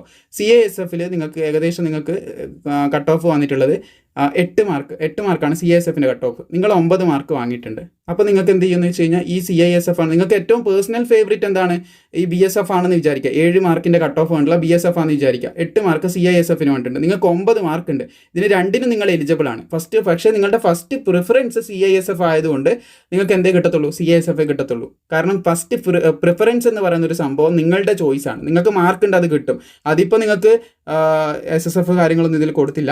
അപ്പോൾ അതൊക്കെ ഉണ്ടെങ്കിൽ അത് ഓൾ ഇന്ത്യ ലെവലിൽ വരുന്ന വേക്കൻസിയാണ്. പിന്നെ നമ്മുടെ RPF ഇത്തവണ വന്നിട്ടില്ല കേട്ടോ. RPF ഇതിൽ വരുന്ന നമ്മൾ എക്സ്പെക്ട് ചെയ്തിട്ടുണ്ടായിരുന്നു, അത് ഇതിൽ വന്നിട്ടില്ല. നെക്സ്റ്റ് ഇയർ മുതൽ മേ ബി നമുക്ക് പ്രതീക്ഷിക്കാം, അല്ലെങ്കിൽ സെപ്പറേറ്റ് നോട്ടിഫിക്കേഷൻ ആണോ എങ്ങനെയാണോ എന്ന് അറിയില്ല. ഇതുവരെ അതിൻ്റെ ഒഫീഷ്യൽ കൺഫർമേഷൻ, അതായത് SSCയിലേക്ക് കൈമാറി എന്നുള്ളൊരു കൺഫർമേഷൻ ലഭിച്ചു എന്നല്ലാതെ എങ്ങനെയാണത് നടത്താൻ പോകുന്നത് എന്നുള്ളതിൻ്റെ ഒരു ക്ലാരിറ്റി നമുക്ക് ലഭിച്ചിട്ടില്ല. സോ നമുക്ക് തുടരാം. ഇവിടെ നിങ്ങൾക്ക് കാണാൻ സാധിക്കുന്നതാണ് BSFലേക്ക് വന്നിട്ടുള്ള ടോട്ടൽ ആൺകുട്ടികളുടെ വേക്കൻസി എന്ന് പറയുന്നത് 524 വേക്കൻസിയാണ്. CISFലേക്ക് 13,135 വേക്കൻസി വന്നിട്ടുണ്ട്. CRPFലേക്ക് 5,366 വേക്കൻസി വന്നിട്ടുണ്ട്. SSBയിലേക്ക് 1,764 വേക്കൻസി വന്നിട്ടുണ്ട്. ITBPയിലേക്ക് 1,099 വേക്കൻസി വന്നിട്ടുണ്ട്. AR എന്ന് പറയുന്ന ആസാം റൈഫിൾസ് ആണ് കേട്ടോ. 1,556 വേക്കൻസി അതിൽ വന്നിട്ടുണ്ട് എന്നാണ് നമുക്കിവിടെ മനസ്സിലാക്കാനായിട്ട് സാധിക്കുന്നത്. ഇനി നമുക്ക് ഫീമെയിൽസിൻ്റെ കാര്യം നോക്കാം. ഫീമെയിൽസും ഒരുപാട് പേര് യൂണിഫോം ജോബ് ആഗ്രഹിക്കുന്നവരുണ്ട്. എൻ്റെ സുഹൃത്തുക്കൾ തന്നെ ഒരുപാട്. എൻ്റെ ഒരു സുഹൃത്തിനും ഇത്തവണ SSC GD കിട്ടിയിട്ടുണ്ടായിരുന്നു.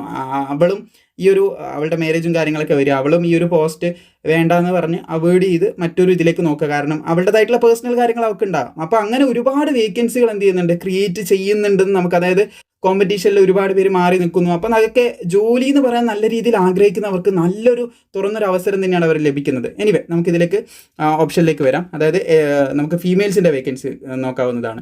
ഫീമെയിൽസിൻ്റെ വേക്കൻസി ആകെ വരുന്നത് BSFലേക്ക് ഏകദേശം ടോട്ടലായിട്ട് വരുന്ന കാണാൻ സാധിക്കും 92 വേക്കൻസി വരുന്നുണ്ട്. അതുപോലെ CISFലേക്ക് 1460 വേക്കൻസി വരുന്നുണ്ട്. CRPFലേക്ക് 124 വേക്കൻസി വരുന്നുണ്ട്. SSBയിലേക്ക് ഫീമെയിൽസിന് വേക്കൻസി ഇല്ല. ഫീമെയിൽസിന് വേക്കൻസി ഇല്ല SSBയിലേക്കെന്ന് പ്രത്യേകം ശ്രദ്ധിച്ചിരിക്കുക. ഇപ്പം നിലവിലില്ല. ഇനി അടുത്ത അപ്ഡേറ്റിൽ വരുമോ എന്നറിയില്ല. നിലവിൽ ഇപ്പോൾ എന്തായാലും വേക്കൻസി ഇല്ല. ഇനി നിങ്ങൾ അപേക്ഷിക്കുന്ന വീഡിയോ ചെയ്യുമ്പോൾ ഞാൻ പറയാം. അപേക്ഷിക്കുന്ന സമയത്ത് നിങ്ങൾക്ക് SSB എന്ന് പറയുന്ന ഒരു ഓപ്ഷൻ അവിടെ ഉണ്ട്. ഞാൻ എല്ലാം ക്ലിയർ ചെയ്തിട്ടാണ് കേട്ടോ പോകുന്നത്. അപേക്ഷിക്കുമ്പോൾ പ്രിഫറൻസ് വെക്കാൻ SSB എന്ന് പറയുന്ന ഒരു ഓപ്ഷൻ ഉണ്ട്. നിങ്ങൾ SSB ആണ് നിങ്ങൾക്ക് ഏറ്റവും ഇഷ്ടമെങ്കിൽ SSB വെച്ചോളൂ. കാരണം അവിടെ ഉണ്ടെങ്കിലുള്ള കാര്യമാണ് പറഞ്ഞത്. ഞാൻ അപേക്ഷിക്കുന്ന പോർട്ടൽ ഇതുവരെ കയറി നോക്കിയില്ല. അപ്പോൾ ആ ഒരു സമയത്ത് അത് ഉണ്ടെങ്കിൽ നിങ്ങൾക്ക് ഏറ്റവും കൂടുതൽ താല്പര്യം SSBനോടാണെങ്കിൽ തീർച്ചയായിട്ടും അത് തന്നെ സെലക്ട് ചെയ്യുക. നെക്സ്റ്റ് ടൈം വേക്കൻസി കൂടുന്ന സമയത്ത് അത് വരുമോ ഇല്ലയോ എന്ന് പറയാൻ പറ്റില്ല. ചിലപ്പോൾ ഏറ്റവും കൂടുതൽ വേക്കൻസി ഇതിനൊരു 3000 ഒരു എക്സാമ്പിളാണ്. 3K വേക്കൻസി ഒക്കെ ഒറ്റയടിക്ക് SSBക്ക് കയറി കഴിഞ്ഞിട്ട് വേക്കൻസി ഒരിക്കലും ഒരു ഇതല്ല. ഞാൻ പറഞ്ഞു നിങ്ങളുടെ പേഴ്സണൽ ഫേവറേറ്റ്. ഓക്കെ, അപ്പോൾ അങ്ങനെ വേക്കൻസി വരുമോ ഇല്ലയോ നമുക്ക് കൺഫേം ആയിട്ട് പറയാൻ പറ്റില്ല. അതുകൊണ്ട് തീർച്ചയായിട്ടും നിങ്ങൾ എന്ത് ചെയ്യുക, അപേക്ഷിക്കുന്ന സമയത്ത് ഈ ഒരു ഓപ്ഷൻ ഉണ്ടെങ്കിൽ SSB നിങ്ങളുടെ താല്പര്യം എന്നുണ്ടെങ്കിൽ SSB വെക്കുക. അപ്പോൾ SSBയിൽ വനിതകൾക്ക് വേക്കൻസി ഇല്ല. ITBPയിൽ 194 വേക്കൻസി ഉണ്ട്. ആസാം റൈഫിൾസിൽ ഏകദേശം വന്നിട്ടുള്ള വേക്കൻസി എന്ന് പറയുന്നത് 150 വേക്കൻസിയാണ്. ഗ്രാൻഡ് ടോട്ടൽ വേക്കൻസി ആൺകുട്ടികൾക്കും പെൺകുട്ടികൾക്കും വന്നിട്ടുള്ള വേക്കൻസി ഒരു പോസ്റ്റിന് വന്നിട്ടുള്ള ഇവിടെയൊക്കെ നിങ്ങൾക്ക് കാണാനായിട്ട് സാധിക്കുന്നതുമാണ്. ഓക്കെ, നമുക്കിനി ബാക്കിയുള്ള ഇമ്പോർട്ടൻ്റ് ആയിട്ടുള്ള ഡീറ്റെയിൽസിലേക്കും കൂടി കിടക്കാവുന്നതാണ്. ഗ്രാൻഡ് ടോട്ടൽ വേക്കൻസിയിലേക്ക് നമുക്ക് കിടക്കാം. ഓരോരോ വിഭാഗത്തിനും വന്നിട്ടുള്ള, ഞാൻ സ്ക്രീനൊന്ന് ഷോർട്ടറാക്കി തരാം. ഓക്കെ, ഓരോരോ വിഭാഗത്തിനും വന്നിട്ടുള്ള വേക്കൻസി നമുക്ക് കാണാൻ സാധിക്കും. SC ST മെയിൽസിന് ഓരോരുത്തർക്കും ഓരോരോ പോസ്റ്റിലേക്ക് വന്ന് നമ്മളിങ്ങനെ നോക്കി ഓരോരോ വിഭാഗത്തിലേക്കും വന്ന വേക്കൻസി. SSF ഇവിടെ ഉണ്ട് കേട്ടോ, താഴെ ആയതുകൊണ്ട്. SSF എന്ന് പറയുമ്പോൾ ഓൾ ഇന്ത്യ ലെവൽ വേക്കൻസി വരുന്നതാണ്. അപ്പോൾ അതിൽ ആൺകുട്ടികൾക്ക് വരുന്ന വേക്കൻസി എന്ന് പറയുന്നത് നിങ്ങൾക്ക് ഇവിടെ കാണാൻ സാധിക്കും. ഏകദേശം ടോട്ടൽ വേക്കൻസി വരുന്നത് 23 വേക്കൻസിയാണ് ആൺകുട്ടികൾക്ക് വരുന്നതെന്ന് നമുക്ക് കാണാൻ സാധിക്കും. പെൺകുട്ടികൾക്ക് അതിന് വേക്കൻസി ഒന്നുമില്ല. അങ്ങനെ മൊത്തത്തിൽ ആൺകുട്ടികൾക്ക് മാത്രം മൊത്തത്തിൽ വരുന്ന വേക്കൻസി എന്ന് പറയുന്നത് 23,467 വേക്കൻസിയാണ് ആൺകുട്ടികൾക്ക് വരുന്നത്. ഇനി ഓൺലി ഗേൾസിൻ്റെ നമ്മൾ നോക്കുകയാണെങ്കിൽ ടോട്ടൽ ഗേൾസിൻ്റെ 2020 വേക്കൻസി 2020 വേക്കൻസിയാണ് വരുന്നത്. അങ്ങനെ ആകെ മൊത്തം വരുന്ന വേക്കൻസിയിലേക്ക് നമ്മൾ കിടക്കുകയാണെങ്കിൽ നിങ്ങൾക്ക് ഇവിടെയായിട്ട് കാണാൻ സാധിക്കും. ആകെ മൊത്തം വരുന്ന വേക്കൻസി 25,487 വേക്കൻസി ഗ്രാൻഡ് ടോട്ടലായിട്ട് നമുക്ക് റിപ്പോർട്ട് ചെയ്തതായിട്ട് കാണാനായിട്ട് സാധിക്കുന്നതാണ്. സോ ഇത്രയും കാര്യങ്ങളാണ് വേക്കൻസി റിലേറ്റ് ചെയ്തിട്ട് പറയാനുള്ളത്. ഇനി നമുക്കിതിൻ്റെ ബാക്കിയുള്ള ഇമ്പോർട്ടൻ്റ് ആയിട്ടുള്ള ഏജ് ലിമിറ്റ് ഒരുപാട് പേർക്ക് കൺഫ്യൂഷൻ ഉണ്ടാക്കുന്ന കാര്യമാണ്. അതുകൊണ്ട് അത് ഡീറ്റെയിൽ ആയിട്ട് തന്നെ നമുക്ക് നോക്കാം. ഏജ് ലിമിറ്റ് പറയുന്നത് 1/1/2026 എന്ന തീയതിയെ അടിസ്ഥാനപ്പെടുത്തിയാണ് പ്രായം കണക്കാക്കുന്നതെന്ന് പറയുന്നുണ്ട്. അതുപോലെ തന്നെ കൃത്യമായിട്ട് ഡേറ്റിൻ്റെ കാര്യങ്ങൾ നോക്കുകയാണെങ്കിൽ 18 to 23 വയസ്സ് വരെയുള്ളവർക്ക് അപേക്ഷിക്കാൻ സാധിക്കുന്നത്. പക്ഷേ അതിൽ തന്നെ കൃത്യമായിട്ട് ശ്രദ്ധിക്കേണ്ട കാര്യം റിലാക്സേഷൻ ഉണ്ട്. അതാണ് പറയാം. കൃത്യമായിട്ട് ഏജിൻ്റെ ഒരു ക്രൈറ്റീരിയ നോക്കുകയാണെങ്കിൽ 2/1/2003 അതുപോലെ 1/1/2008 ഈ ഒരു ഡേറ്റിലും ഇതിൻ്റെ ഇടയിലും ജനിച്ചവർക്ക് മാത്രമേ അപേക്ഷിക്കാൻ സാധിക്കത്തുള്ളൂ. SC ST ആകുമ്പോൾ 5 വർഷത്തെ പ്രായത്തിലിളവ് ലഭിക്കും. അതായത് കറക്റ്റ് എന്ത് ചെയ്യുക, 5 വർഷം ഈ ഇയറിൽ നിന്ന് കുറക്കുക. 5 വർഷം കുറക്കുക ഈ ഇയറിൽ നിന്ന്. അതുപോലെ തന്നെ ഇതേ മന്തും ഡേറ്റും അങ്ങ് ഇട്ട് കൊടുക്കുക. അതായത് ഡേറ്റ് ഇത് കൊടുക്കുക, മന്ത് കൃത്യമായിട്ട് ഈ ഡേറ്റും മന്തും അങ്ങ് കൊടുത്താൽ മതി. മറ്റ് മാറ്റങ്ങളൊന്നുമില്ല. ഓക്കെ, അതുപോലെ OBCൻ്റെ നോക്കുകയാണെങ്കിൽ 3 വർഷത്തെ റിലാക്സേഷൻ OBCക്ക് കിട്ടും. 3 വർഷം ഇവിടെ കൊടുക്കുകയാണെങ്കിൽ ഒരു 2000 വരും. 2000 കൊടുക്കുക. അതുപോലെ തന്നെ ഇവിടെ ഈ 1 അതുപോലെ ഇറക്കിയിടുക, അതുപോലെ 2 അതുപോലെ ഇറക്കിയിടുക. ഇതായിരിക്കും ഏകദേശം അവരുടെ ഒരു ഡേറ്റ് ആയിട്ട് വരുന്നത്. സോ അത്രയേ ഉള്ളൂ. വളരെ പെട്ടെന്ന് മനസ്സിലാക്കാനായിട്ട് സാധിക്കുന്നതാണ്. സോ ഏജിൻ്റെ കാര്യത്തിൽ നിങ്ങൾക്കൊരു വ്യക്തത വന്നെന്ന് കരുതുന്നു. 18 to 23 വയസ്സ് വരെയുള്ളവർക്ക് അപേക്ഷിക്കാം. 2/1/2003 1/1/2008 ഈ ഒരു ഡേറ്റിലും ഇതിൻ്റെ ഇടയിലും ജനിച്ചവർക്ക് അപേക്ഷിക്കാൻ സാധിക്കത്തുള്ളൂ. പിന്നെ SC STൻ്റെ ഞാൻ പറഞ്ഞു, SC STക്ക് 5 വർഷത്തെ റിലാക്സേഷൻ ഉണ്ട്. പിന്നെ OBCക്ക് 3 വർഷത്തെ റിലാക്സേഷൻ ഉണ്ട്. പിന്നെ എക്സ് സർവീസ്മാൻ്റെ ഡീറ്റെയിൽസ് ഇവിടെ കൊടുത്ത് നിങ്ങൾക്ക് കാണാനായിട്ട് സാധിക്കുന്നതുമാണ്. എക്സ് സർവീസ്മാൻ്റെ കിട്ടുന്ന കാര്യങ്ങളും അവർക്കുള്ള ഫെസിലിറ്റിയും കാര്യങ്ങളൊക്കെ കൊടുത്തിട്ടുണ്ട്. ഇനി നമുക്കിതിൻ്റെ ബാക്കി പ്രധാനപ്പെട്ട കാര്യങ്ങളിലേക്ക് കൂടി കിടക്കാവുന്നതാണ്. ഏറ്റവും പ്രധാനപ്പെട്ട കാര്യമാണ് ഇതിൻ്റെ സർട്ടിഫിക്കറ്റ്, ഡോക്യുമെൻറ്റേഷൻ കാര്യങ്ങൾ എന്നൊക്കെ പറയുന്നത്. അതിൻ്റെ സെപ്പറേറ്റ് ഒരു വീഡിയോ തന്നെ ചെയ്യാം. എല്ലാം ഈ ഒരു വീഡിയോയിൽ പറയാം. ഇപ്പം തന്നെ നല്ല ലെങ്ത് ആയിട്ടുണ്ട്. അപ്പം കുറച്ചധികം നിങ്ങൾക്ക് തന്നെ ബുദ്ധിമുട്ടായി തോന്നുന്നത് കൊണ്ടാണ് പാർട്ടായിട്ട് ചെറിയ ചുരുക്കം വീഡിയോസ് ആയിട്ട് നമുക്ക് മുന്നോട്ടേക്ക് ചെയ്തു വരാവുന്നതാണ്. നമുക്ക് ക്വാളിഫിക്കേഷൻ നോക്കാം. എഡ്യൂക്കേഷൻ ക്വാളിഫിക്കേഷൻ 1/1/2026 മുൻപ് നിങ്ങൾക്ക് ഈ ഒരു ക്വാളിഫിക്കേഷൻ ഉണ്ടാവണം. അല്ലെങ്കിൽ ഈ ഒരു ഡേറ്റിലെങ്കിലും നിങ്ങൾക്ക് എന്ത് ചെയ്യണം, ഈ ഒരു ക്വാളിഫിക്കേഷൻ ഉണ്ടായിരിക്കണം എന്നാണ് പറയുന്നത്. Candidate must have past matriculation 10ാം class ഉണ്ടായിരിക്കണം എന്നാണ് പറഞ്ഞത്. മിനിമം നിങ്ങൾക്ക് 10ാം ക്ലാസ് ഉണ്ടെങ്കിൽ നിങ്ങൾക്ക് അപേക്ഷിക്കാനായിട്ട് സാധിക്കുന്നതാണ് എന്ന് പ്രത്യേകം ശ്രദ്ധിച്ചിരിക്കുക.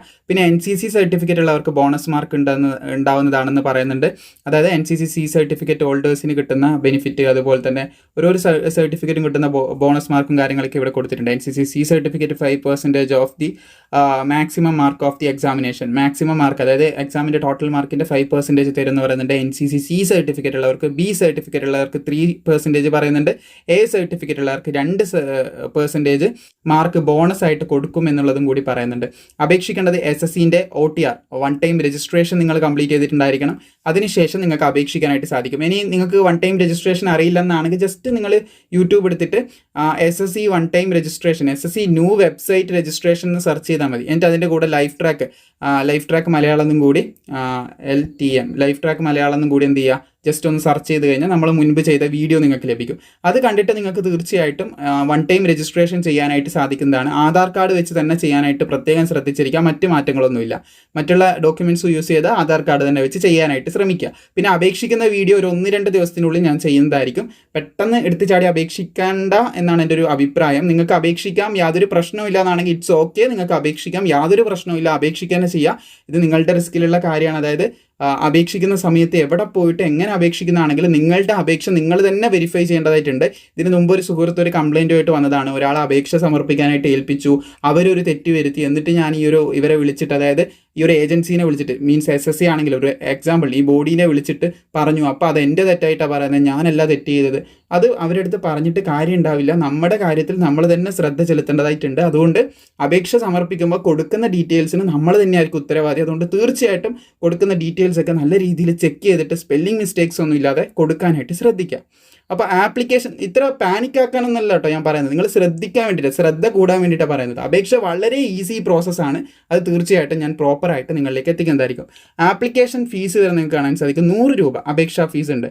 SSC RPF എടുത്തു കഴിഞ്ഞാൽ ഒരു റിലാക്സേഷൻ എന്ന് പറയുന്നത് 100 രൂപയാണ്. 500 രൂപ അടക്കേണ്ടടുത്ത് 100 രൂപ വരും എന്നുള്ളൊരു റിലാക്സേഷനുള്ള. പക്ഷേ ഏജിൻ്റെ കാര്യം ഭയങ്കര കഷ്ടം തന്നെ, 23 ആക്കിയിട്ടില്ലേ. ജസ്റ്റ് അത് പറഞ്ഞതേ ഉള്ളൂ, ഈ ഒരു സാഹചര്യത്തിൽ പറഞ്ഞതേ ഉള്ളൂ. അപ്പോൾ ഫീസ് വരുന്നത് 100 രൂപയാണ്, നമ്മൾ കണ്ടു. അതുപോലെ തന്നെ വുമൺ കാൻഡിഡേറ്റ്, അതുപോലെ തന്നെ SC ST candidate, SC ST കാൻഡിഡേറ്റ്സിന് എന്തില്ല, അപേക്ഷാ ഫീസ് ഉണ്ടാവുന്നതല്ല എന്ന് പ്രത്യേകം പറയുന്നുണ്ട്. അവർക്ക് അപേക്ഷാ ഫീസ് ഇല്ല, അവർ പേയ്മെൻറ്റിൽ നിന്ന് ഒഴിവാക്കിയിട്ടുണ്ട്. ഓൺലൈനായിട്ട് പേയ്മെൻറ്റ് അടക്കാൻ സാധിക്കും. നമ്മൾ ഓൾറെഡി അത് പറഞ്ഞു. 1/1/2026 വരെ, അതായത് ജാനുവരി 1, 2026 വരെ നമുക്ക് പേയ്മെൻറ്റ് അടക്കാനുള്ള സൗകര്യമുണ്ടെന്ന് നമ്മൾ പറഞ്ഞു. ഇനി കേരളത്തിൽ നമുക്ക് ലഭിക്കുന്ന എക്സാമിനേഷൻ സെൻറ്റേഴ്സിലേക്ക് നമുക്ക് കിടക്കാവുന്നതാണ്. കേരളം എന്ന് പറയുമ്പോൾ നമ്മുടെ ലക്ഷദ്വീപിലെ കുട്ടികളെയും കൂടി നമ്മൾ ഉൾപ്പെടുത്തുന്നുണ്ട്. മലയാളത്തിൽ വീഡിയോ കാണുന്ന, അല്ലെങ്കിൽ നമ്മുടെ മാതൃഭാഷയിൽ വീഡിയോ കാണുന്ന എല്ലാവർക്കും യൂസ്ഫുൾ ആകുന്ന രീതിയിലാണ് നമ്മൾ കണ്ടന്റ് ഡെലിവർ ചെയ്യാനായിട്ട് ശ്രമിക്കാറുള്ളത്. സോ കേരളത്തിൽ, ലക്ഷദ്വീപ് നിങ്ങൾക്ക് ഇവിടെ കാണാൻ സാധിക്കും. ലക്ഷദ്വീപ് കേരളത്തിന് വരുന്ന എക്സാമിനേഷൻ സെൻറ്റേഴ്സാണ് ഞാനിവിടെ കൊടുക്കാനായിട്ട് പോകുന്നത്. സോ ഇവിടെ നിങ്ങൾക്ക് കാണാൻ സാധിക്കുന്നതാണ് നമ്മുടെ കേരളത്തിൽ വരുന്നതെന്ന് പറയുന്നത്. ആദ്യം തന്നെ ആലപ്പുഴ കാണാൻ സാധിക്കും. ആലപ്പുഴ എക്സാം സെൻറ്റർ ഉണ്ട്, എറണാകുളം ഉണ്ട്, പിന്നെ ആലപ്പുഴ ആഡ് ചെയ്തിട്ടുണ്ട്, പിന്നെ കൊല്ലമുണ്ട്, കോട്ടയുണ്ട്, കോഴിക്കോടുണ്ട്, മലപ്പുറം ഉണ്ട്, തിരുവനന്തപുരം ഉണ്ട്, തൃശ്ശൂരുണ്ട്, കണ്ണൂരുണ്ട്. ഇത്രയും ഇവിടെയാണ്, ജില്ലകളിലാണ് നമുക്ക് എക്സാം സെൻറ്റർ കേരളത്തിലുള്ളത്. പിന്നെ ഐ തിങ്ക് ഇതിൽ ലക്ഷദ്വീപിൽ നിന്ന് വീഡിയോ കാണുന്നവരുണ്ടെങ്കിൽ നിങ്ങളുടെ പ്ലേസ് ഏതെങ്കിലും ഉണ്ട്, ജസ്റ്റ് ഒന്ന് നോക്കുക. ഈ ഒരു ബോക്സിൽ ഉണ്ടെങ്കിൽ ഉണ്ടാകത്തുള്ളൂ. അല്ലെങ്കിൽ നിങ്ങൾ കേരളത്തിൽ വന്നിട്ട് എക്സാം അറ്റൻഡ് ചെയ്യേണ്ടവരൊന്ന് ശ്രദ്ധിച്ചിരിക്കുക. ഇതിലൊരു സ്ഥലവും എനിക്ക് ലക്ഷദ്വീപിലായിട്ട് ഫെമിലിയർ തോന്നുന്നില്ല. ബാംഗ്ലൂരു, അതൊക്കെ കർണാടക, ഹുബ്ലി, ഇതൊക്കെ കർണാടകയിൽ വരുന്നതാണ് എൻ്റെ അറിവ്. അത് തീർച്ചയായിട്ടും മൈസൂർ. അപ്പോൾ ഈ സ്ഥലങ്ങളൊക്കെ കർണാടകയിലുള്ളതും കേരളത്തിലുള്ളതാണ് കൊടുത്തിട്ടുള്ളത്. അപ്പോൾ ലക്ഷദ്വീപിലുള്ള കുട്ടികൾക്ക് അങ്ങനെ ഒരു കാര്യം കൂടി ഉണ്ടെന്ന് പ്രത്യേകം ശ്രദ്ധിച്ചിരിക്കുക. നിലവിൽ നോട്ടിഫിക്കേഷൻ പ്രകാരം അങ്ങനെയാണ് നമുക്ക് മനസ്സിലാക്കിയെടുക്കാനായിട്ട് സാധിക്കുന്നത്. സോ എന്തായാലും കേരളത്തിൽ ഇത്രയും സ്ഥലത്താണ് നമുക്ക് എക്സാമിനേഷൻ സെൻറ്റേഴ്സ് വരുന്നതെന്നും കൂടി ശ്രദ്ധിച്ചിരിക്കുക. ഇനി നമുക്കിതിൻ്റെ സിലബസിലേക്ക് കിടക്കാം. ഇതാണ് നമ്മുടെ സിലബസ് എന്ന് പറയുന്നത്. ആദ്യം നമുക്ക് കമ്പ്യൂട്ടർ ബേസ്ഡ് എക്സാമിനേഷൻ ഉണ്ട്. ഇനി നമ്മൾ സെലക്ഷനിലേക്ക് കിടക്കാനായിട്ട്. എങ്ങനെയാണ് ഇതിൻ്റെ സെലക്ഷൻ അതൊന്ന് പറഞ്ഞു തരാം. നമ്മൾ എന്താണ് SSC GD എന്ന് പറഞ്ഞപ്പോൾ നമ്മൾ പറഞ്ഞിട്ടുണ്ടായിരുന്നു. സെലക്ഷനിൽ ഫസ്റ്റ് സ്റ്റേജിൽ നമുക്ക് റിട്ടൺ എക്സാമിനേഷൻ ആണ് ഉണ്ടാകുക. അതിൻ്റെ ഡീറ്റെയിൽസ് ആണ് ഇവിടെ കൊടുത്തിട്ടുള്ളത്. റിട്ടൺ പാസ്സാകുന്നവർക്ക് സെക്കൻഡ് സ്റ്റേജ് ആയിട്ടുള്ള ഫിസിക്കൽ ടെസ്റ്റിലേക്ക് അവർ എൻ്റർ ആവും. സെക്കൻഡ് സ്റ്റേജ് ആയിട്ടുള്ള ഫിസിക്കലിലേക്ക് എന്ത് ചെയ്യും, അവർ എൻ്റർ ചെയ്യുന്നതായിരിക്കും എന്ന് ശ്രദ്ധിച്ചിരിക്കുക. സെക്കൻഡ് സ്റ്റേജിലേക്ക് കടക്കാൻ സാധിക്കും. സെക്കൻഡ് സ്റ്റേജ് ഫിസിക്കൽ ക്ലിയർ ചെയ്യുന്നവർക്ക് ഇവിടെ ഒരു ലിസ്റ്റ് വരും. ഈ ലിസ്റ്റിൽ ഒരു കട്ട് ഓഫ് ഉണ്ടാവും. ആ കട്ട് ഓഫ് ക്ലിയർ ചെയ്യുന്നവർ സെക്കൻഡിലേക്ക് വരും. ഇനി സെക്കൻഡിൽ അത്യാവശ്യം കോമ്പറ്റീഷനും കാര്യങ്ങളൊക്കെ ഉണ്ടെങ്കിൽ എന്ത് ചെയ്യും, ഇവിടെ ഒരു ലിസ്റ്റ് വരും. ഫിസിക്കൽ പാസ്സായിട്ടൊരു ലിസ്റ്റ് വരും. ആ ഒരു ലിസ്റ്റ് വരുന്ന സമയത്ത് അത്യാവശ്യം കട്ട് ഓഫും കാര്യങ്ങളൊക്കെ, അതായത് നല്ല രീതിയിൽ കോമ്പറ്റീഷൻ ഉണ്ടെങ്കിൽ ഇപ്പോൾ ഒരു 5 മാർക്ക് അല്ലെങ്കിൽ 3 മാർക്കൊക്കെ വെച്ചിട്ട് ഇവിടെ കട്ട് ഓഫ് കയറും കേട്ടോ. എന്നിട്ടൊരു ലിസ്റ്റ് വരും. ആ ലിസ്റ്റിൽ വരുന്നവർക്ക് മൂന്നാമത്തെ സ്റ്റേജ് ആയിട്ടുള്ള ഡോക്യുമെന്റ് വെരിഫിക്കേഷൻ, അതുപോലെ തന്നെ നമ്മുടെ ഇതിലേക്കും കൂടി മെഡിക്കൽ എക്സാമിനേഷനിലേക്ക് കടക്കാൻ സാധിക്കും. ഇത് രണ്ടും വളരെ സക്സസ്ഫുൾ ആയിട്ട് ക്ലിയർ ചെയ്യുന്നവർക്ക് ഫൈനലി ഒരു ലിസ്റ്റും കൂടി വരും. ലാസ്റ്റ് ഒരു ലിസ്റ്റും കൂടി വരും. അതിൽ നല്ല കോമ്പറ്റീഷൻ ഉണ്ടെങ്കിൽ മാത്രം എന്ത് ചെയ്യും, ഒരു 10 അല്ലെങ്കിൽ 5 മാർക്ക് എന്ത് ചെയ്യും, എക്സ്ട്രാ അങ്ങ് കയറ്റി ഇടാനുള്ള ചാൻസ് ഇത്രയും നാളത്തെ ഡാറ്റ വെച്ച് പറയുന്നതാണ് കേട്ടോ. അപ്പോൾ ആ ഒരു മാർക്കിൽ കൂടുതൽ, അതായത് എക്സാമിനേഷൻ അത്ര ഫസ്റ്റ് പോയിന്റ് അത്ര ഇമ്പോർട്ടൻ്റ് ആണെന്നാണ് പറഞ്ഞു വരുന്നത്. ഇക്കഴിഞ്ഞ ആർമി റിക്രൂട്ട്മെന്റ് റാലി നമ്മുടെ അഗ്നിവീറിനൊക്കെ അപേക്ഷ സമർപ്പിച്ച കുട്ടികൾ അവർ ഫിസിക്കലൊക്കെ എക്സലന്റ് ഓടി കയറി, എന്നിട്ടും ലിസ്റ്റിൽ വരാത്ത പലരും അത് ചോദിച്ചുകൊണ്ടിരിക്കുന്നുണ്ട്. എക്സാമിനേഷനിൽ നല്ല ഒരു മുൻതൂക്കം ഇപ്പോൾ ഡിഫൻസ് ഫീൽഡ് കൊടുക്കുന്നുണ്ട്. അപ്പോൾ എക്സാമിനേഷൻ എന്ന് പറയുന്നത് നമ്മൾ നിസ്സാരമായിട്ട് തള്ളിക്കളയരുതെന്ന് തന്നെയാണ് പറയാനുള്ളത്. അപ്പോൾ ഈ ഒരു സ്റ്റേജ് നിങ്ങൾക്ക് മനസ്സിലായെന്ന് കരുതുന്നു. ആദ്യം നമുക്ക് എക്സാമിനേഷൻ ഉണ്ടാവും, രണ്ടാമത് ഫിസിക്കൽ ഉണ്ടാവും, മൂന്നാമത് മെഡിക്കൽ ഉണ്ടാവും. ഇതിൻ്റെയൊക്കെ ഇടയ്ക്ക് ഓരോരോ ലിസ്റ്റുകൾ ഇടും. ആ ലിസ്റ്റിൽ നമ്മൾ ഷോർട്ട് ലിസ്റ്റ് ചെയ്ത് വന്നു കഴിഞ്ഞാൽ നമുക്ക് എന്ത് ചെയ്യുന്നതായിരിക്കും, അടുത്ത ഘട്ടത്തിലേക്ക് പോകാൻ സാധിക്കുന്നതായിരിക്കും. ഫൈനൽ ലിസ്റ്റിൽ നമ്മൾ വന്നു കഴിഞ്ഞാൽ ജോലി ഉറപ്പാണ്. ഫൈനൽ ലിസ്റ്റിൽ നമ്മൾ എത്തിയോ നമുക്ക് ജോലി ഉറപ്പാണ്. നമുക്ക് താല്പര്യമുണ്ടെങ്കിൽ നമുക്ക് പോയിട്ട് ജോലി ചെയ്യാൻ, സർവീസ് ചെയ്യാനായിട്ട് സാധിക്കും. അത്രയേ ഉള്ളൂ ഇതിൻ്റെ ഒരു സെലക്ഷൻ എന്ന് പറയുന്നത്. 3 സ്റ്റേജുകളിലായിട്ടാണ് ഇതിൻ്റെ സെലക്ഷൻ വരുന്നത്, നമ്മൾ മനസ്സിലാക്കി. അപ്പോൾ അതിൻ്റെ ആദ്യത്തെ സ്റ്റേജ് നമുക്കൊന്ന് ഡീറ്റെയിൽ ആയിട്ട് ഡിസ്കസ് ചെയ്യാവുന്നതാണ്. കമ്പ്യൂട്ടർ ബേസ്ഡ് എക്സാമിനേഷൻ ആണെന്ന് ശ്രദ്ധിച്ചിരിക്കുക. അത് നിങ്ങൾക്ക് കാണാൻ സാധിക്കുന്നതാണ്. 80 ക്വസ്റ്റ്യൻ ഉണ്ടാവും, 2 മാർക്ക് ഒരു ക്വസ്റ്റ്യന് വെച്ച് നമുക്ക് ലഭിക്കുമെന്നും പറയുന്നുണ്ട്.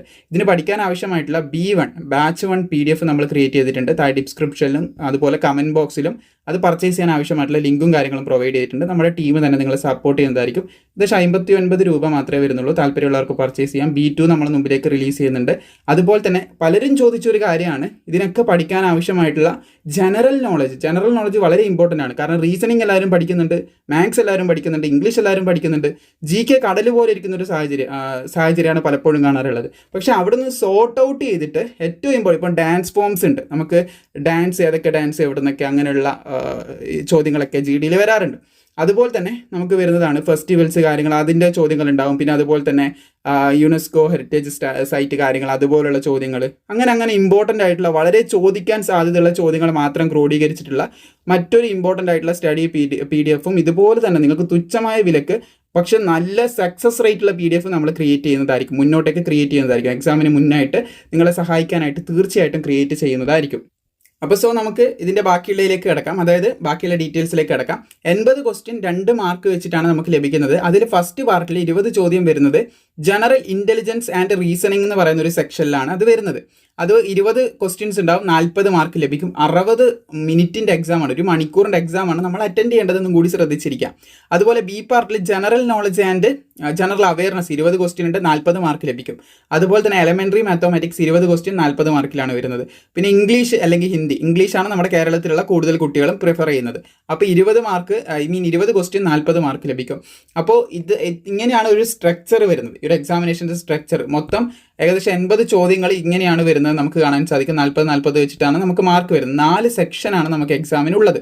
അപ്പോൾ ഞാൻ തുടക്കത്തിൽ പറഞ്ഞ പോലെ നിങ്ങൾക്ക് ഇതിനൊരു ക്ലാസ് അല്ലെങ്കിൽ കുറച്ചുകൂടി അഡ്വാൻസ് ലെവലിൽ പഠിക്കണം, ക്ലാസ് ആവശ്യമാണെന്നുണ്ടെങ്കിൽ ഞാൻ താഴെ ഡിസ്ക്രിപ്ഷനിൽ പ്രത്യേകം ശ്രദ്ധിച്ചിരിക്കുക. ഈ ഒരു ക്ലാസ്സിന് വേണ്ടി മാത്രമാണ്.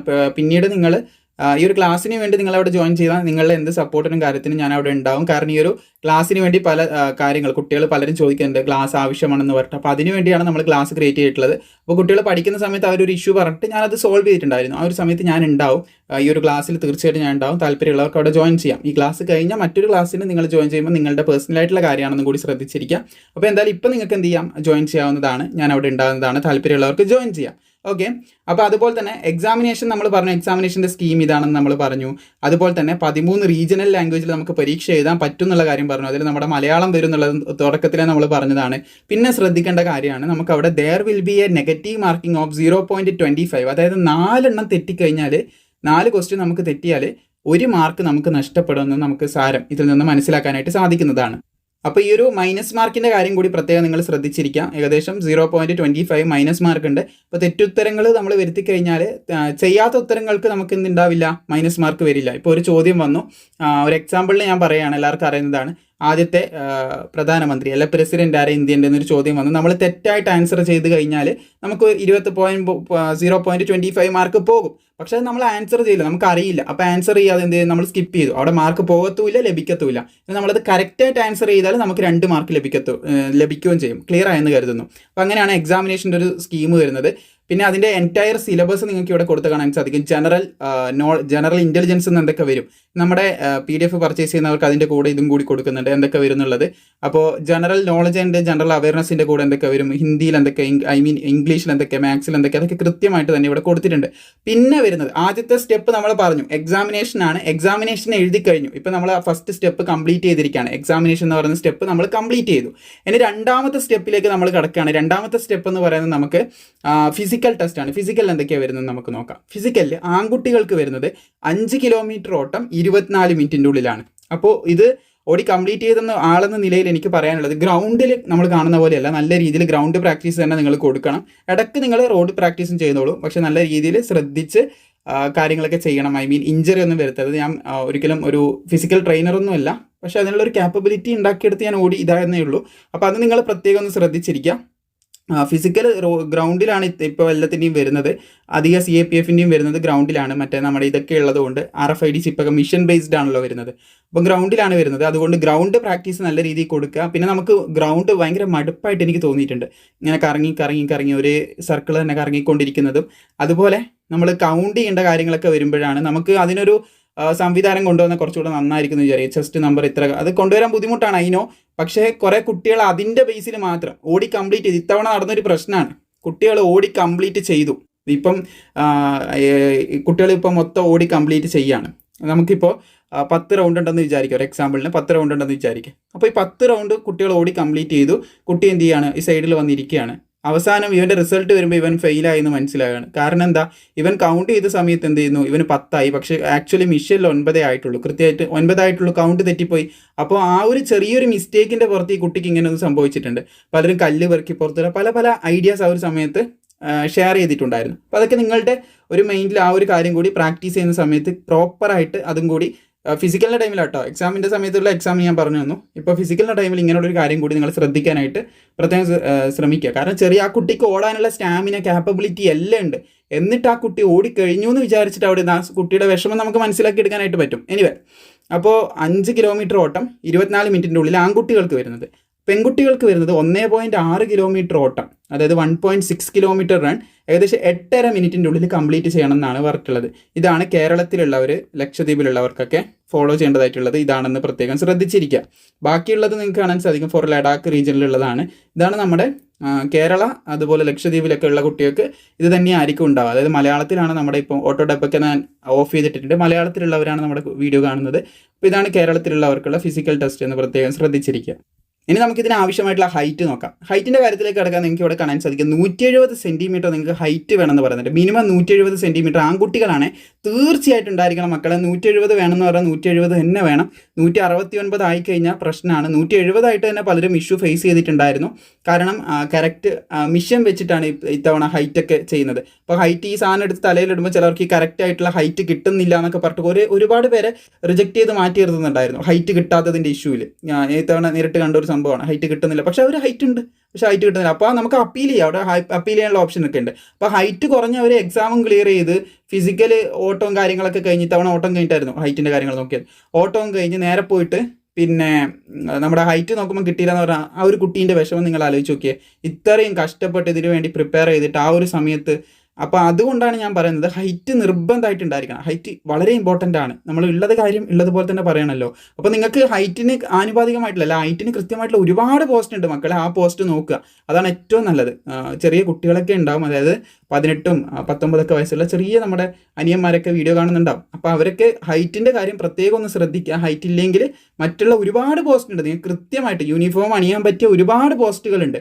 ഹൈറ്റിൻ്റെ കാര്യമൊക്കെ നിങ്ങൾക്ക് കൃത്യമായിട്ട് വരുന്നത്. ചിലപ്പോൾ നിങ്ങളുടെ ഹൈറ്റ് 165 ആയിരിക്കും വരുന്നത്. അതിനൊക്കെ ആനുപാതികമായിട്ട് അല്ലെങ്കിൽ കൃത്യമായിട്ട് വരുന്ന ഹൈറ്റ് വരുന്ന ഒരുപാട് പോസ്റ്റുകളുണ്ട്. അതിൽ കൂടുതൽ ഫോക്കസ് ചെയ്യുക. അപ്പോൾ ആൺകുട്ടികൾക്ക് നിർബന്ധമായിട്ടും 170 വേണം. അതുപോലെ പെൺകുട്ടികൾക്കും നിർബന്ധമായിട്ട് ഹൈറ്റ് 157 വേണം. ഹൈറ്റിൻ്റെ കാര്യത്തിൽ റിലാക്സേഷൻ ഇല്ല, പ്രത്യേകം ശ്രദ്ധിച്ചിരിക്കുക. ഈ ഹൈറ്റ് തന്നെ വേണം. ഇനി SC STക്ക് റിലാക്സേഷൻ വരുന്ന കാണാൻ സാധിക്കുന്നതാണ്. All candidate belong to scheduled tribe. ST ഉദ്യോഗാർത്ഥികൾക്കാണ് കേട്ടോ. ST ഉദ്യോഗാർത്ഥികൾക്ക് ഹൈറ്റിൽ റിലാക്സേഷൻ ഉണ്ട്. SC ST അല്ല, ഓൺലി ST ഉദ്യോഗാർത്ഥികളുടെ റിലാക്സേഷൻ ഇവിടെ കാണാൻ സാധിക്കും. അവർക്ക് 162.5 സെൻറ്റിമീറ്റർ എന്ത് മതി, ഹൈറ്റ് മതി എന്നാണ് പറയുന്നത്. പിന്നെ ഫീമെയിൽസ് ആകുന്ന സമയത്ത് ST വിഭാഗത്തിലാണ് 150 സെൻറ്റിമീറ്റർ ഹൈറ്റ് മതി. ഫീമെയിൽസിന് 150 സെൻറ്റിമീറ്റർ ഹൈറ്റ് മതി എന്നാണ് പറഞ്ഞിട്ടുള്ളത്. അപ്പോൾ ഇത്രയും കാര്യങ്ങളാണ് കേരളത്തിൽ നമ്മൾ ഹൈറ്റ്, കേരള ലക്ഷദ്വീപ് റീജിയനിൽ ഹൈറ്റ് അതുപോലെ തന്നെ കാര്യങ്ങളൊക്കെ ശ്രദ്ധിക്കുക. ഇനി ചെസ്റ്റ് മെഷർമെൻറ്റ് ആൺകുട്ടികൾക്ക് വരുന്നതാണ് ചെസ്റ്റ് മെഷർമെൻറ്റ് എന്ന് പറയുന്നത്. മെയിൽ കാൻഡിഡേറ്റ്സിന് മിനിമം വേണ്ട ചെസ്റ്റ് എന്ന് പറയുന്നത് 80 സെൻറ്റിമീറ്റർ വേണം. ചെസ്റ്റൊക്കെ നിങ്ങൾക്ക് ആ ഒരു ടൈമിലേക്ക് വർക്കൗട്ട് ചെയ്തിട്ടും പല രീതിയിലും എക്സ്പാൻഡ് ചെയ്തെടുക്കാനും ചെസ്റ്റ് ഒന്ന് അടിച്ചെടുക്കാനൊക്കെ പറ്റും, സെറ്റാക്കി എടുക്കാനായിട്ട് സാധിക്കും. അപ്പോൾ ചെസ്റ്റ് 80 സെൻറ്റിമീറ്റർ വേണം, 5 സെൻറ്റിമീറ്റർ എക്സ്പാൻഷൻ കൂടി ചെസ്റ്റ് വേണം. ഇനി ST വിഭാഗത്തിന് വരുന്ന സമയത്തിനാണെങ്കിൽ ചെസ്റ്റ് നിങ്ങൾക്ക് വേണ്ടത് 76 സെൻറ്റിമീറ്റർ മിനിമം ചെസ്റ്റ് വേണം, 5 സെൻറ്റിമീറ്റർ ചെസ്റ്റ് എക്സ്പാൻഷനും കൂടി ഉണ്ടായിരിക്കണം എന്നുള്ളൊരു കാര്യം ഇവിടെ പറയുന്നുണ്ട്. പിന്നെ വെയിറ്റിൻ്റെ കാര്യം കൂടി നമുക്ക് ഇവിടെ നോക്കാവുന്നതാണ്. വെയിറ്റിൻ്റെ കാര്യം proportionate to height and age ആണ് പറഞ്ഞിട്ടുള്ളത്. നിങ്ങളുടെ ഉയരത്തിനും വയസ്സിനും ആനുപാതികമായിട്ടുള്ള ഇത് വേണമെന്നാണ് പറഞ്ഞിട്ടുള്ളത്. ഐ മീൻ വെയിറ്റ് വേണമെന്നാണ് പറഞ്ഞിട്ടുള്ളത്. അപ്പോൾ അത് നിങ്ങൾക്ക് ജസ്റ്റ് ഒന്ന് ഗൂഗിൾ ചെയ്ത് നോക്കിയാലും കിട്ടും. നിങ്ങളുടെ ഹൈറ്റ് എത്രയാണ്, ഏജ് എത്രയാണ്, ഏകദേശം ഫ്ലെക്സിബിൾ ആയിട്ടുള്ള അല്ലെങ്കിൽ ഓക്കെ ആയിട്ടുള്ള വെയിറ്റ് എത്രയാണ്, ആ ഒരു സംഭവം നിങ്ങൾക്ക് മനസ്സിലാക്കിയെടുക്കാനായിട്ട് സാധിക്കും. അപ്പോൾ വെയിറ്റ് അണ്ടർ വെയിറ്റ് ആവരുത്, ഓവർ വെയിറ്റ് ഒരു 100 കിലോ അങ്ങനെ ഒന്നും ആയി പോകാനും പാടില്ല. പിന്നെ അതുപോലെ തന്നെ അണ്ടർ വെയിറ്റ് ഒരു 50 കിലോൻ്റെ താഴേക്ക് ഭയങ്കര തൂക്കമില്ലാത്ത ആ ഒരു രീതിയിലായി പോകാൻ പാടില്ല. ഒട്ടും കുറയാനും പാടില്ല, ഒരുപാട് കൂടിപ്പോകാനും പാടില്ല എന്ന് പ്രത്യേകം ഒന്ന് ശ്രദ്ധിച്ചിരിക്കുക. അതൊക്കെയാണ് പ്രധാനമായിട്ടും നിങ്ങളുടെ അടുത്ത് ഷെയർ ചെയ്യാനുള്ളത്. ഇനി ബാക്കിയുള്ള ഇതിൻ്റെ ഇമ്പോർട്ടൻ്റ് ആയിട്ടുള്ള ഒരു അപ്ഡേറ്റ് കൂടി, അതിൽ പറയുന്ന ഇമ്പോർട്ടൻ്റ് ആയിട്ടുള്ള കാര്യങ്ങൾ കൂടി നമുക്ക് ചെക്ക് ചെയ്ത് പോകാവുന്നതാണ്. പിന്നെ മൂഡ് ഓഫ് സെലക്ഷൻ എന്ന് പറഞ്ഞാൽ നിങ്ങൾക്ക് ഇവിടെ കാണാൻ സാധിക്കുന്നതാണ് ഒരു കാര്യങ്ങൾ കൊടുത്തതായിട്ട്. അതായത് സെലക്ഷൻ എങ്ങനെയൊക്കെയാണെന്നാണ് പറയുന്നത്. ആദ്യം തന്നെ നമ്മൾ നേരത്തെ പറഞ്ഞ കാര്യം തന്നെ, കമ്പ്യൂട്ടർ ബേസ്ഡ് എക്സാമിനേഷൻ, പിന്നെ ഫിസിക്കൽ ടെസ്റ്റ്, പിന്നെ മെഡിക്കൽ ടെസ്റ്റ്, അതുപോലെ ഡോക്യുമെൻറ്റ് വെരിഫിക്കേഷൻ, ഈ ഒരു രീതിയിലാണ് നമുക്ക് വരുന്നത് എന്നുള്ളൊരു കാര്യം പറയുന്നുണ്ട്. പിന്നെ ഇവിടെ ഇത്ര പെർസെൻറ്റേജ് പാസിംഗ് മാർക്ക് പറയുന്നുള്ളൂ എന്ന് പറഞ്ഞിട്ട് ഇത്ര പെർസെൻറ്റേജ് ഒന്നും വാങ്ങിയാൽ പോരാ. നമ്മൾ നല്ല രീതിയിൽ തന്നെ ഹാർഡ് വർക്ക് ചെയ്ത് നല്ല മാർക്ക് തന്നെ വാങ്ങേണ്ടതായിട്ടുണ്ട് എന്ന് പ്രത്യേകം ശ്രദ്ധിച്ചിരിക്കുക. അത് പ്രത്യേകം ഒന്ന് ഓർത്തിരിക്കേണ്ട കാര്യമാണ്. ഇനി നമുക്ക് പ്രിഫറൻസിലേക്ക് വരാം. എങ്ങനെയാണ് പ്രിഫറൻസ് കൊടുക്കുക? നിങ്ങൾക്ക് ആദ്യം ഇഷ്ടമുള്ള ജോലി എന്ന് പറയുന്നത് BSF ആണെന്ന് വിചാരിക്കും. BSF ആണ് നിങ്ങൾക്ക് ഏറ്റവും താല്പര്യമുള്ള ജോലി എന്ന് വിചാരിക്കും. അപ്പോൾ BSFിലേക്ക് നിങ്ങൾ അപ്ലൈ ചെയ്യുന്നുണ്ടെങ്കിൽ A എന്ന് പറയുന്ന ഓപ്ഷൻ, അത് അപേക്ഷിക്കുന്ന വീഡിയോ ഞാൻ ചെയ്യാം, അപ്പോൾ ഞാൻ പറഞ്ഞുതരാം. പിന്നെ B എന്ന് പറയുന്നത് CISF ആണ്, C എന്ന് പറയുന്നത് CRPF ആണ്, D എന്ന് പറയുന്നത് SSB ആണ്, E എന്ന് പറയുന്നത് ITBP ആണ്, F ആസാം റൈഫിൾസ് ആണ്, H നമ്മുടെ SSF ആണ് വരുന്നത്, അത് ഓൾ ഇന്ത്യ ലെവൽ വേക്കൻസിയാണ്. അപ്പോൾ ഇങ്ങനെയാണ് വേക്കൻസീസ് നമുക്ക്, അതായത് പോസ്റ്റിൻ്റെ പ്രിഫറൻസ് ഈ ലെറ്റർ വെച്ചിട്ടാണ് കൊടുക്കേണ്ടത്. അപ്പോൾ ആവശ്യമാണ് നിങ്ങൾക്ക് സ്ക്രീൻഷോട്ട് എടുക്കാം. ഈ ഒരു ലെറ്റർ ബേസിലാണ് നമുക്ക് എന്ത് ചെയ്യുക, ഈ പോസ്റ്റിന് പ്രിഫറൻസ് വെച്ച് കൊടുക്കാനായിട്ട് സാധിക്കുക. ഇപ്പോൾ ഒരു വ്യക്തി SSBക്ക് D എന്ന് പറയുന്നത്, നമുക്കിങ്ങനെ ഒരു കോളം ഉണ്ടാവും. ഒരു എക്സാമ്പിൾ ഇവിടെ വരച്ച് കാണിക്കാം. യഥാർത്ഥ കോളം പോലെ നിങ്ങൾക്ക് തോന്നില്ല. അപ്പോൾ എന്തായാലും ഓക്കെ, ഏകദേശം ഒരു സിമിലാരിറ്റിയിൽ നിങ്ങൾക്ക് കാണാൻ സാധിക്കും. അപ്പോൾ ഈ ഓപ്ഷൻ ഇങ്ങനെ ഇവിടെ നിങ്ങൾക്ക് ഈ വന്നിട്ടുള്ള പോസ്റ്റൊക്കെ ഇവിടെ എൻ്റർ ചെയ്യാനായിട്ടുള്ള ഒരു കോളാണ് ഇതെന്ന് വിചാരിക്കുക. ഏറ്റവും താല്പര്യമുള്ളത് D അല്ലെങ്കിൽ B ആണെന്ന് വിചാരിക്കുക, അല്ല C, ഏതെങ്കിലും ആവട്ടെ. നമ്മൾ D തന്നെ ഇവിടെ എടുക്കുക. D എന്നുള്ളത് ആദ്യം കൊടുക്കുക, പിന്നെ C കൊടുക്കുക, പിന്നെ A കൊടുക്കുക. അപ്പോൾ നിങ്ങൾക്ക് ഇവിടെ നല്ല മാർക്ക് കിട്ടി, ഒരു 100 കിട്ടിയെന്ന് വിചാരിക്കും, 160 ഒരു 100 കിട്ടിയെന്ന് വിചാരിക്കുക. അപ്പോൾ ഈ ഒരു മാർക്ക് നിങ്ങൾക്ക് ലഭിച്ചു കഴിഞ്ഞാൽ നിങ്ങൾ ആദ്യം പ്രിഫറൻസ് വെച്ച്, അതായത് ഏറ്റവും കൂടുതൽ മാർക്ക് കട്ട് ഓഫ് വന്നിട്ടുള്ളത് ഒരു 60 ആണെന്ന്, ഒരു എക്സാമ്പിൾ മാത്രമാണ് 60 ആണെന്ന് വിചാരിക്കുക. അപ്പോൾ 60-ൽ നിങ്ങൾക്ക് 100 മാർക്ക് ഉണ്ട്, നിങ്ങൾ ഉറപ്പായിട്ട് ലിസ്റ്റിൽ കയറുന്നുള്ളൊരു ഏകദേശം ഒരു ധാരണ വന്നു. അപ്പോൾ D എന്ന് പറയുന്ന പോസ്റ്റ് SSB ആണ്. നിങ്ങൾ ഫസ്റ്റ് പ്രിഫറൻസ് തന്നെ നിങ്ങൾക്ക് കിട്ടുന്നതായിരിക്കും. ഇനി ഒരു 150 മാർക്കൊക്കെ ഉണ്ടെങ്കിൽ, 150 മാർക്കല്ല നല്ല മാർക്കൊക്കെ നിങ്ങൾക്ക് സ്കോർ ചെയ്യാൻ പറ്റുന്നത് നിങ്ങൾ ആദ്യം വെച്ചത് SSF ആണെങ്കിൽ, അതായത് ഓൾ ഇന്ത്യ ലെവൽ വരുന്ന വേക്കൻസി ആണെങ്കിൽ നിങ്ങൾക്ക് അത് തന്നെ കിട്ടുന്നതായിരിക്കും. നിങ്ങൾ ഏതാണോ ഫസ്റ്റ് വെക്കുന്നത് അത് കിട്ടും. ഇനിയിപ്പോൾ നിങ്ങൾ 150 മാർക്ക് നിങ്ങൾ വാങ്ങി, നിങ്ങൾ ആദ്യം വെച്ചത് BSF ആണ്. BSFന് കട്ട് ഓഫ് വന്നത് ഒരു 65 വിചാരിക്കുക. അതിൻ്റെ താഴെ വന്നിട്ടുള്ള CISFന് വന്നിട്ടുള്ളത് ഏകദേശം ഒരു CISF ആണ്. CISFന് വന്നിട്ടുള്ള ഒരു കട്ട് ഓഫ് എന്ന് പറയുന്നത് ഒരു ഏകദേശം ഒരു 100 ആണെന്ന് വിചാരിക്കും. 100 കട്ട് ഓഫ് വന്നു. പക്ഷേ നിങ്ങൾ ആദ്യം വെച്ചതിന് വന്നിട്ടുള്ള ഒരു 65 ആയതുകൊണ്ട് ആദ്യം വെച്ചതേ കിട്ടത്തുള്ളൂ. 100 മാർക്ക് CISFനുണ്ട്, നിങ്ങൾക്ക് ഒരുപാട് മാർക്ക് കിട്ടില്ല, അപ്പോൾ അത് കിട്ടും. അങ്ങനെയല്ല, നിങ്ങൾ ഫസ്റ്റ് പ്രിഫറൻസ് ചെയ്ത് വെക്കുന്നു, എത്ര മാർക്ക് വാങ്ങുന്നു അതിൻ്റെ ബേസിൽ. ഇത് ഞാൻ അപ്ലൈ ചെയ്യുന്ന സമയത്തൊന്ന് വ്യക്തമാക്കി തരാം കേട്ടോ. അപ്പോൾ അതിൽ നിങ്ങൾക്കൊരു ക്ലാരിറ്റി വന്നെന്ന് കരുതുന്നു.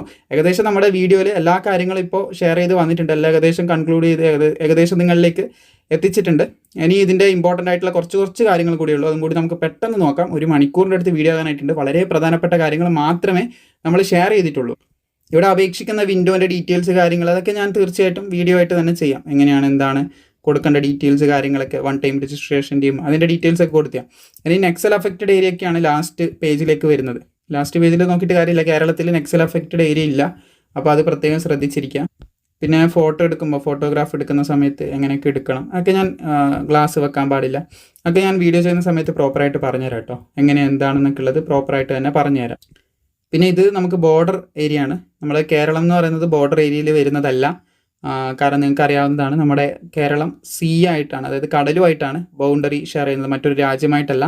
ഇന്ത്യൻ്റെ വാട്ടർ ടെറിട്ടറിയിൽ തന്നെയാണ് നമ്മുടെ കേരളം ബോർഡർ ഷെയർ ചെയ്യുന്നതുകൊണ്ട് അതുകൊണ്ട് പ്രശ്നമില്ല. നിങ്ങൾക്ക് മനസ്സിലായി കാണുമെന്ന് വിചാരിക്കുന്നു. അതുപോലെ തന്നെ നെക്സൽ അഫക്റ്റഡ് ഏരിയ നോക്കണ്ട, കേരളം അതിൽ വരുന്നില്ല. ഇതാണ് നെക്സൽ അഫക്റ്റഡ് ഏരിയ, കേരളം വരുന്നില്ല. ഓക്കെ, ദെൻ നമുക്ക് ഇതിൻ്റെ സ്പോർട്സുമായിട്ട് ബന്ധപ്പെട്ട കുറച്ച് കാര്യങ്ങൾ. ഇതാണ് സ്പോർട്സിൻ്റെ കേട്ടോ, name of sports and games. ഇവിടെ നിങ്ങൾ ജസ്റ്റ് ഒന്ന് നോക്കുക, നിങ്ങൾ പങ്കെടുത്ത ഏതെങ്കിലും സ്പോർട്സ് ആയിട്ട് ഇതിലുണ്ടെങ്കിൽ അതിൻ്റെതായിട്ടുള്ള ബെനിഫിറ്റും കാര്യങ്ങളൊക്കെ വാങ്ങിയെടുക്കാനായിട്ടുള്ള ഒരു കാര്യങ്ങളൊക്കെയാണ് ഇവിടെ കൊടുത്തിട്ടുള്ളത്. സോ ഇത്രയധികം കാര്യങ്ങളാണ് പ്രധാനമായിട്ടും പറയാനുള്ളത്. മാക്സിമം ഇത് സുഹൃത്തുക്കളിലേക്ക് ഷെയർ ചെയ്യുക. ബാക്കിയുള്ള വീഡിയോയും കാര്യങ്ങളൊക്കെ വരുന്നതായിരിക്കും. നിങ്ങൾക്ക് ഈ വീഡിയോ ഉപകാരപ്പെട്ട് കാണുമെന്ന് കരുതുന്നു. അപേക്ഷിക്കേണ്ട ലിങ്ക് പിന്നെ ഈ നോട്ടിഫിക്കേഷൻ ലിങ്ക് എല്ലാം താഴെ ഡിസ്ക്രിപ്ഷനിൽ കൊടുത്തിട്ടുണ്ട്. പരമാവധി സുഹൃത്തുക്കളിലേക്ക് ഷെയർ ചെയ്യാനും വീഡിയോ ഇഷ്ടപ്പെട്ട ലൈക്ക് ചെയ്യാനും മറക്കണ്ട. എല്ലാ ഡീറ്റെയിൽസും ഇതിൽ പറഞ്ഞിട്ടുണ്ട്. മിനിമം 10ാം ക്ലാസ് ആണ് വേണ്ടത്. 18 to 23 വയസ്സ് വരെയുള്ളവർക്ക് അപേക്ഷിക്കാം. പറ്റാവുന്ന എല്ലാ ഡീറ്റെയിൽസും ഇതിൽ തന്നെ ഞാൻ ഷെയർ ചെയ്തിട്ടുണ്ട്. ഇനി ബാക്കിയുള്ള ഡോക്യുമെൻറ്റ്സ്, ബാക്കിയുള്ള കാര്യങ്ങൾ, ക്രൂഷ്യൽ ഡേറ്റ്, ഇങ്ങനെ കുറച്ച് കാര്യങ്ങളൊക്കെ ഉണ്ട്. അതൊക്കെ ഞാൻ മുമ്പോട്ടേക്ക് നിങ്ങളിലേക്ക് അപ്ഡേറ്റ് ചെയ്യുന്നതായിരിക്കും. ചുരുക്കം ദിവസങ്ങളിൽ തന്നെ അപേക്ഷിക്കുന്ന വീഡിയോ, ബാക്കിയുള്ള കാര്യങ്ങളൊക്കെ തുടർന്നുള്ള ദിവസങ്ങളിൽ വരുന്നതായിരിക്കും. താങ്ക്